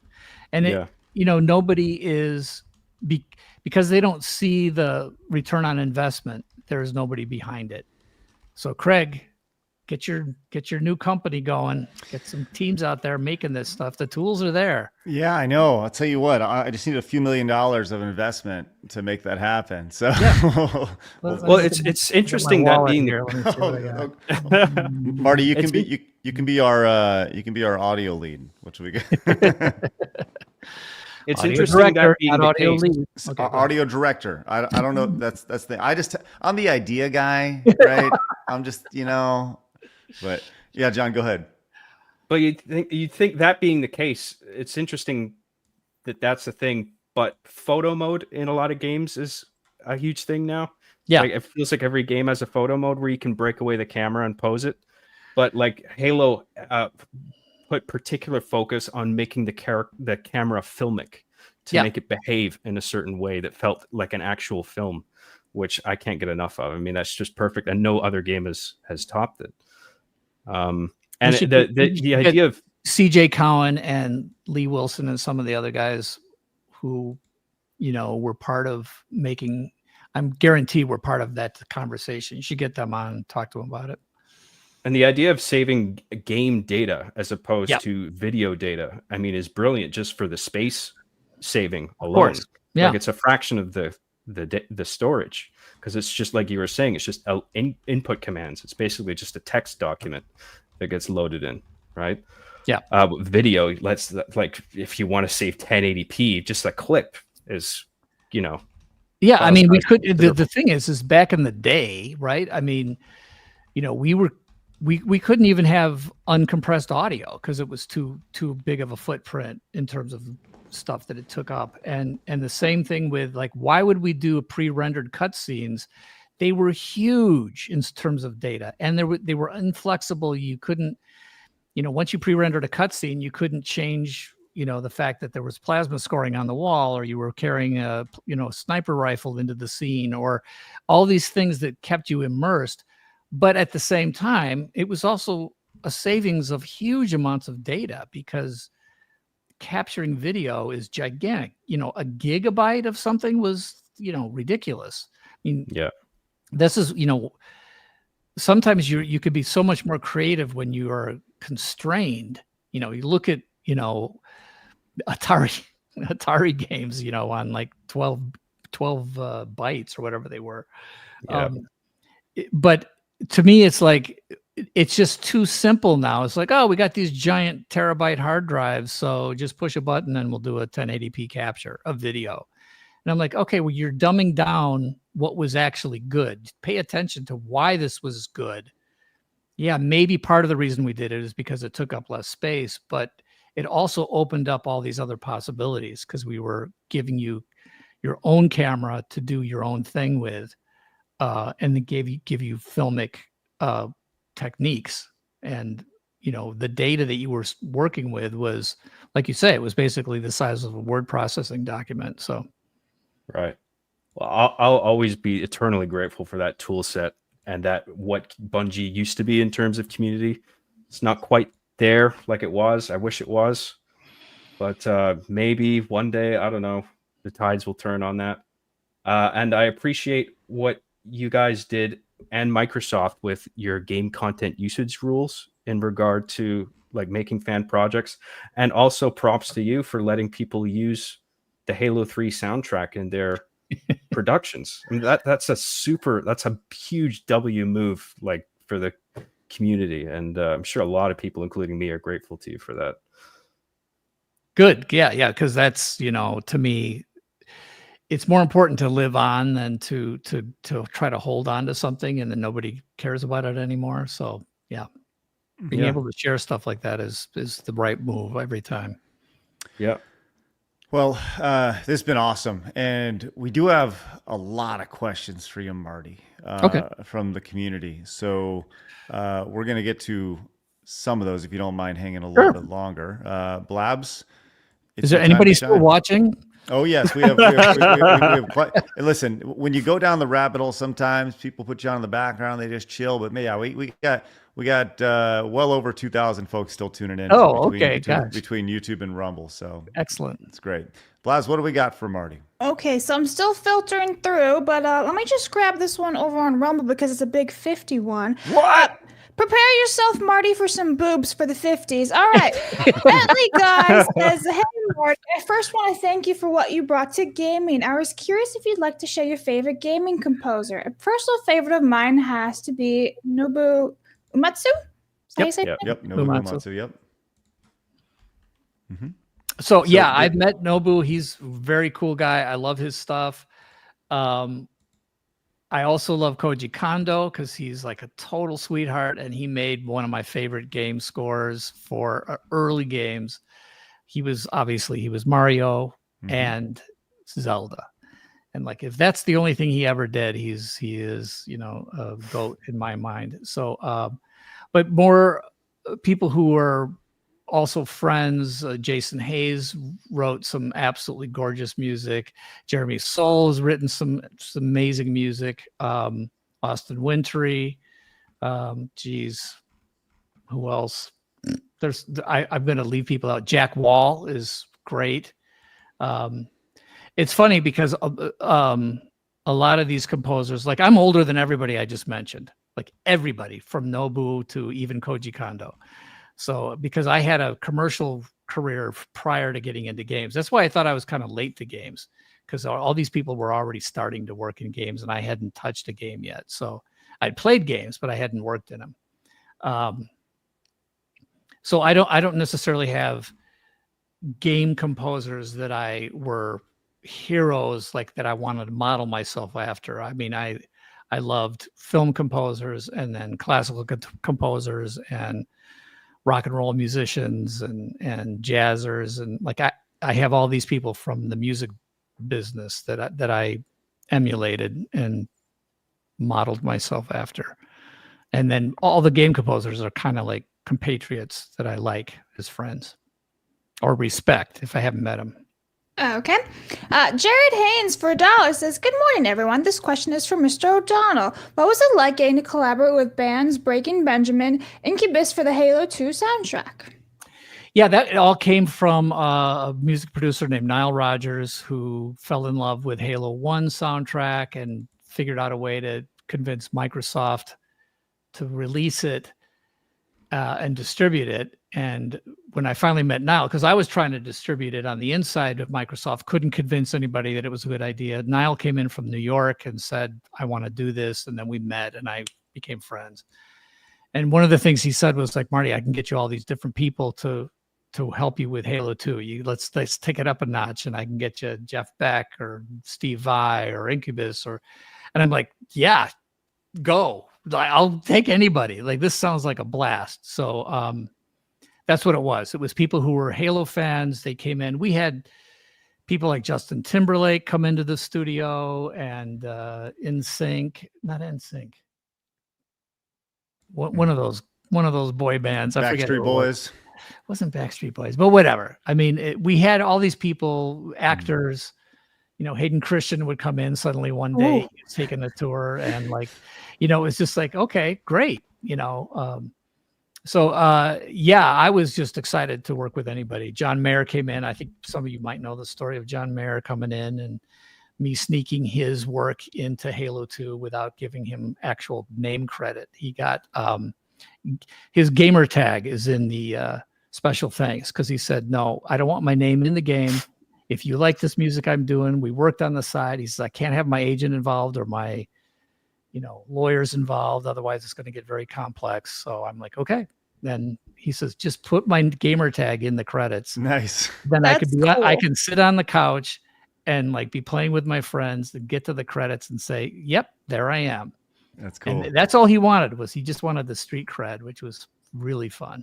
Nice. So yeah, that was a great time period for me. I enjoyed that a lot. Okay. I remember reading that you got a bit of pushback for integrating like tracks like Blow Me Away into Halo 2. But like I loved that one usage, and the fact that it just happens the one time. I thought that was a really interesting integration of that track. Thanks. I mean, when Breaking Benjamin came in, and it's just a guy, his name Benjamin, like he basically records everything. I think he has people that play with him when he's live, but he is the guy, right? And I said, look, it's going to be really hard for me to use any pieces that sound like a rock song with singing, but we could put that on the album, but you got to give me your stems. And if I have the stems, so those are the individual items, you know, drums, bass, guitar, whatever, Right. synth. If I have individual control of those things, I can fit them into my music engine and, you know, loop them and play them around and extend them and do cool things with it. And he was very, very excited to give me the stems. So that's how I work with him. But yeah, there were a few artists who were like, Marty, what are you doing? This doesn't fit our aesthetic. And I'm like, yeah, trust me, it's going to be okay. No, it totally works. And Cool. like, I love that it's so sparing. Yeah. Okay, Lancer says, hi, Marty. Why did Halo 3 not have its version of Impend in the game? It's in the Legendary DVD. I made a Master Chief versus Xenomorphs video with it. Well, you know, that's probably that is taxing my memory too much. I remember the tune Impend. I remember that we did it for Halo 2 to begin with. And I don't know what the Halo 3 version of it is. So I'm sorry, I can't help you with that. But I'll watch your Xenomorph thing. So Lance Corporal Hawk says, much love to Jon and Marty. To Marty, as a big guitar fan, what was it like working with Steve Vai? Steve Vai, you know, if you look for it, you can find the video of me working with Steve Vai in the studio. I mean, I can't imagine a better electric guitar player than Steve. It was such an honor for me to work with him, have him come in. The quick story is he came in the afternoon. We had him. Yeah, here's the video. So we had him for a couple hours and really worked him to death. I mean, I thought we were working him too hard because he was doing a concert that night with the G6, which is a G3, I'm sorry, which is 3 guitar players, him, Joe Satriani, and at this concert, it was Yngwie Malmsteen in Seattle. So he gave me tickets to go to the concert, and he just played spectacularly well. So after the concert, he came out, and I just said to him, wow, you know, you played so well. It was great. I said, I'm sorry that like we worked you so hard in the afternoon. Like, was that okay? And he goes, oh, this is the best warm up I've ever had. So that was cool. Nice. But then the last thing he did was he said, hey, before the concert tonight, I called my sons and I said, guess what I did today? And they're like, yeah, what, Dad? They were like 12 and 14 or something. And he said, I played on, you know, the Halo track and I'm going to be in the Halo thing. And they're like, what? Dad, you're such a cool dad. You're the greatest thing. And he says, I'm finally a cool dad. And I'm like, wait, you're Steve Vai. How could your sons not know that you're like the coolest dad possible already? And he goes, yeah, you know, he played both parts in what's that movie about the devil playing guitar contest with what's his name? Oh, come on, you kids, you should know this one. Crossroads. who's the guy Crossroads. that wasn't he guitar? Was it called Crossroads? What was it called? Yeah, 1986 American musical drama film Crossroads. Yeah, who's the star in that? Karate Kid, right? Let's see. In the film, Jack Butler, played by Steve Vai, is a demonic rock guitarist who engages in a guitar duel with Ralph Macchio. That sounds badass. Like it's a cult favorite. And the scene of Ralph Macchio playing guitar and against Steve Vai, who is the devil, basically. What's interesting about that scene is that in terms of the guitar playing, it's actually Steve playing both parts. Ralph Macchio is just, air guitaring it. It's done really well, but like the devil's guitar playing and Ralph Macchio, the hero's guitar playing is all Steve Vai, because that's how good he is. Oh, look at you guys are good. There's Steve. We're on it. Not him, but there he is. That's Steve. Yeah. So playing, being with Steve Vai, whatever this is, 14 years later or something in 2007 was, or no, 2002. So 2004. Yeah, 2000, whatever it was. It was a blast. It was a super good memory. Awesome. Ghost Tech says, hello, Marty. How long do you think it'll be before a smaller indie group would be able to develop a game campaign the size of Halo? I don't think there's any reason why, if it's the size of the original Halo, if you can handle that's all the bigger it's going to be. There's no reason why a 30-person, 25-person team couldn't put that together. With the tools we have today, there's no reason why that couldn't happen. The trouble is that people's expectations it's so much harder to put together a 50-hour-long single-player campaign with, so much content. You actually have to have a pretty big team to do that. So, yeah. The next question is actually for a $50 donation. So more boobs, and shout out to A, says, my dad bought an Xbox and Halo 1 when I was a kid. Marty's work breathes so much life into the series, from the iconic highs of Earth City to the somber defenses for darkness. Your work shaped my life. Thank you for using the gifts to inspire others. So shout out to A for the $50. Thank you so much. So the $50 triggers the boobs. Yes. Marty, we have multiple levels of rewards. Yes. I want to point out this was my doing, not Craig's, for HR purposes, because people be like, he's sexist. It's like, no, the woman did it. So there's 50, 100, 150, and 200 that I've created from the internet. Thanks, internet. That's cool. Rever Leg says, failed to add, before I consider you as a John Williams of game soundtracks, of the Halo OSTs, which was your favorite to work on, Mr. O'Donnell? Of course, it's like picking your children. I love them all, but probably ODST as just a standalone thing to work on. There was something just really sort of magical about moving away from what we had done before that, and it was a little more intimate for me. I really enjoyed ODST, working on it as a track. All right. Dustin says, in the Halo 2 Mausoleum suite, there seems to be a second voice besides the primary one people found, but the trail seems to have gone cold from the online community. Any insights into this? Yeah, keep working on it. Text for just as a clue, it's my voice. Oh.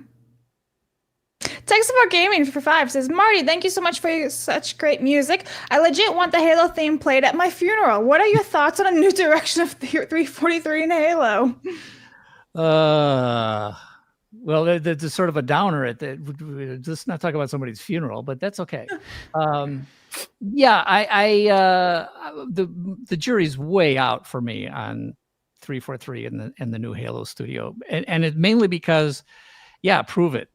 Show me what you're doing, because I'm not like Marcus Lato, who is a sweetheart of a guy, and he is never criticizing anything that's been done on the new Halos. I have not been impressed up till now, and I still see very much the same sort of Microsoft attitude of how to make games still behind the scenes, and the same people making those kind of decisions. So unless I see something very different than what I've seen, I don't have a lot of confidence in the future. I was pretty disappointed them putting out that video about the Unreal Engine and just no discussion about where to take the character or what kind of story they're going to tell next. It seems completely devoid of any of that, where it makes me think like, you guys really don't know what to do you? Like, I get that feeling. I hope I'm wrong. My understanding is that the new art director who is in that is like, and I'm sure there are like many talented people, and he seems certainly extremely talented. But in terms of like the overall, what is the direction of the game and the character development and all these things, I don't have any clue what's going to happen. Unreal 5 isn't just some panacea. It's not just a solution to things. It's a tool. Right. And yes, you can make absolutely gorgeous photoreal cinematic things. But what I thought was interesting about that video, if you look closely at it, they early in that video where they're saying we're going to go back to our roots and base what we're doing in the future on our roots, and they do a pan across 5 games. Yeah. And then they cut. And it cuts with Halo Reach. It starts with Halo 1, Halo 2, Halo 3, Halo 3 ODST, Halo Reach, cut.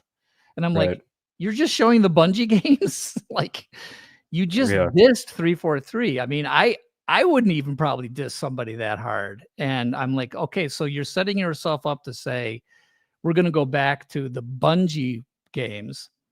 And that's what we're basing the future on, is Bungie games. Pretend 343 never existed. So that seems like, if you look closely, I don't know who edited it, but that's the message that they're giving out.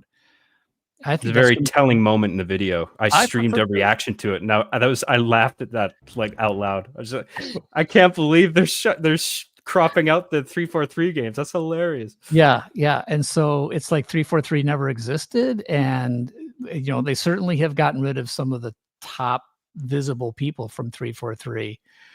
But I still think that there's enough Microsoft left to not follow through on their promise. But we'll see. The jury's out for me. I'll see what they do. Sean, but I'm a harsh critic, as you guys can tell. Love it. Sean says, "Hey Marty, wanted to ask who did the guitar work on Air Traffic Control Skyline from ODST? I would like to follow the work. Merry Christmas, everyone." That is Harry Mura, Harry Harry Mura, HMURA, Harry Mura. He played guitar on Halo 1, Halo 3, Halo 3 ODST, and Halo Reach. So the only one I didn't have Harry play on was Halo 2, because we had all these other famous guitar players come in. But Harry was my go-to guy. He's got his own website. He's super talented. I love him. Awesome. Bush and Ryu Cat says, "At Marty, do you think open world hurts game design?" See, like, I'm a Zelda fan. I loved Breath of the Wild. I love Tears of the Kingdom. I love the open world design in those games. There are other open world games which force me to spend like an hour and a half curating a character, which I get bored with immediately and I stop playing.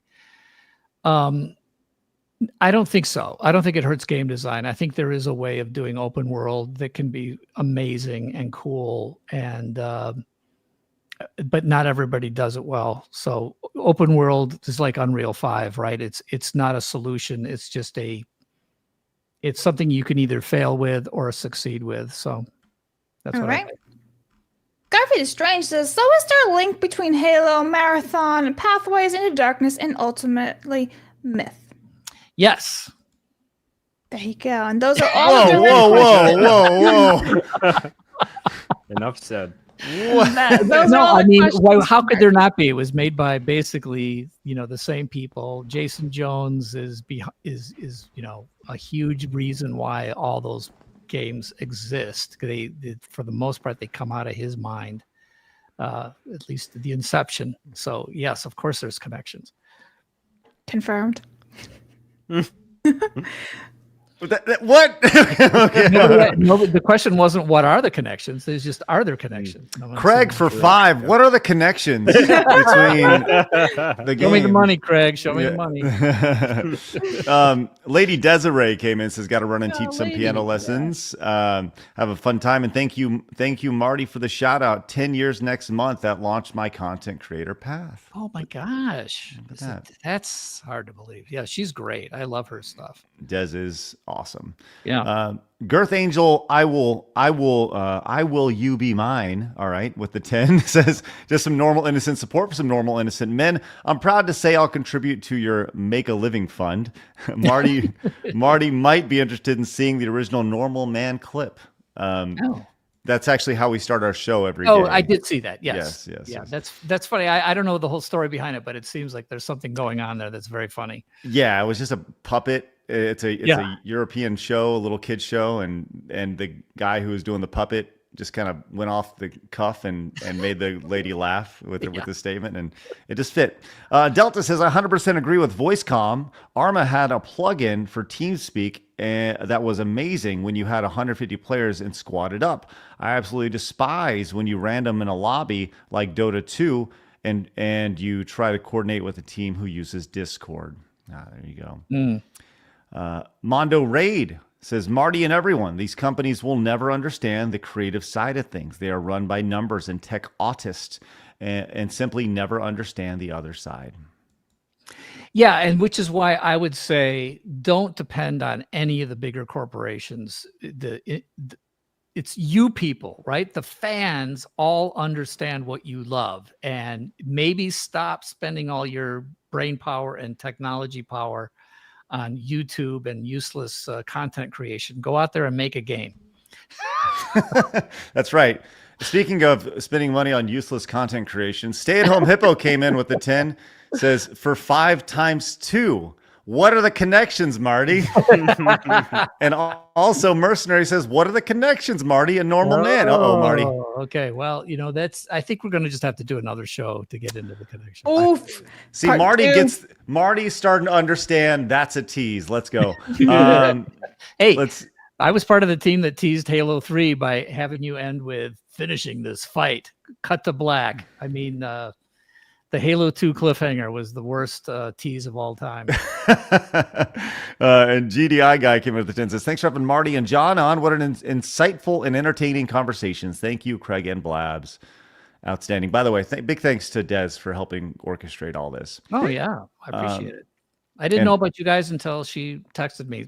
See, somehow you guys didn't break through to my little world, which is now you have. It's great. We're about to bust down that wall, Marty. Yes. Just letting you know that. We're going to kick through the door and not apologize for it. Excellent. Quint says, quick question for Marty. Do you like Blue Oyster Cult? If so, What is your favorite song or album? Was it what is it? Electric Spark of High Heel Girls, or what is that? Am I getting the wrong band? That's I don't know the name. I don't know that off the top of my head. I might be saying it wrong, but Blabs can look it up. Yeah, Blue Oyster Cult. Yeah, I back in the day, I liked Blue Oyster Cult. They were not my top band, but that album was. If it's the one, I've never heard of them before. I'll be honest. Yeah, they had at least 1 or 2 pretty much top 10 hits. I forget the famous one. Just for reference, I guarantee Blab gets this reference. Do you know the Saturday Night Live clip of "We Need More Cowbell"? Yes, you know that clip? Exactly. Blabs?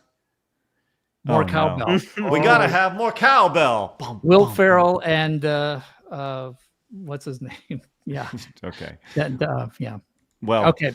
That was Blue Oyster Cult. Yeah. The Reaper. Yeah. The Reaper. And I think that was from. Is anybody in the chat telling me what I'm right about? For Electric Spark of High Heel Girls. No, it was a bizarre name to an album. They say don't fear the Reaper. Yeah, don't fear the Reaper. Right. Mm-hmm. Don't fear the Reaper. Yeah. Mercenary wanted to show you this. You signed this a while back for him. That's very nice. So nice. Looks like your signature's on there somewhere. Looks pretty like Let me see. I'm looking for. Oh, I see. It's hard to tell. I don't see my treble clef. Maybe it's on the back. Who knows? I might have refused to sign Halo Anniversary, but no, I'm kidding. I'm just kidding. And I'm glad I signed it. Mercenary, thank you. Rusty, thanks so much for picking up the Let Us Skateboard t-shirt. All right, we do see all the other super chats and rumble rants. We have screenshot of those. We'll do a super chat square up on that another time. But we appreciate y'all's support once again. They allow us to do shows like this and do this on a day-to-day basis, which is outstanding. John, I would like you to have the final word today when speaking with Marty before we say au revoir. You are one of the number one names in video game scoring. Hold on. I'm sorry. Hold on.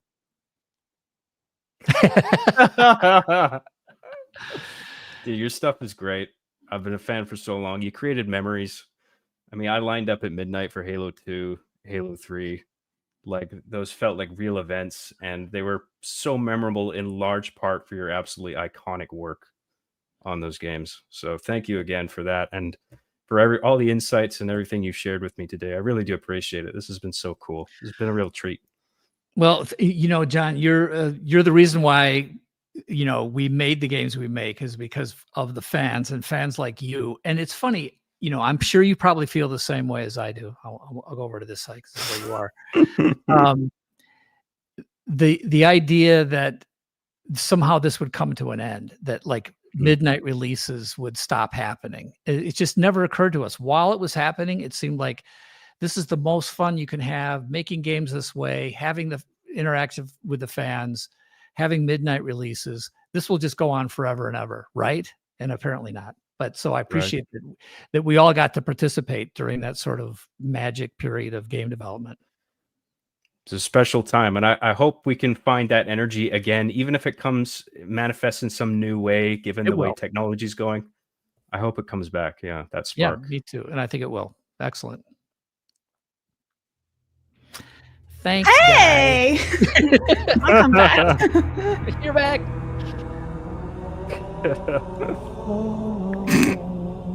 There you go. You just got to make it weird, Craig, don't you? Yeah, I know. All right. Let's get out of here, guys. Big thanks. Marty, where can everybody find you today if they'd like to find you? Well, the easiest place, you can go to my Discord channel, which is really easy. We'll put a link to it. We'll put a link to it in the description. It's an open invite. Anybody can join the Marty Army. It's called the Marty Army, which goes all the way back to the earliest days of BungieNet and the Seventh Column. It was the first official group on the Seventh Column. It was called the Marty Army. I've brought it back on Discord. It's where people can ask me specific questions. Yes, Discord channel. That's right.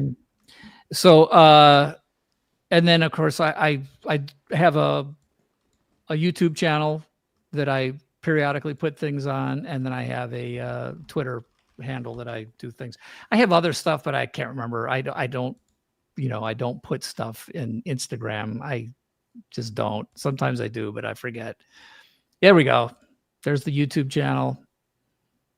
Yeah, hit that subscribe button there. There you go. Nice.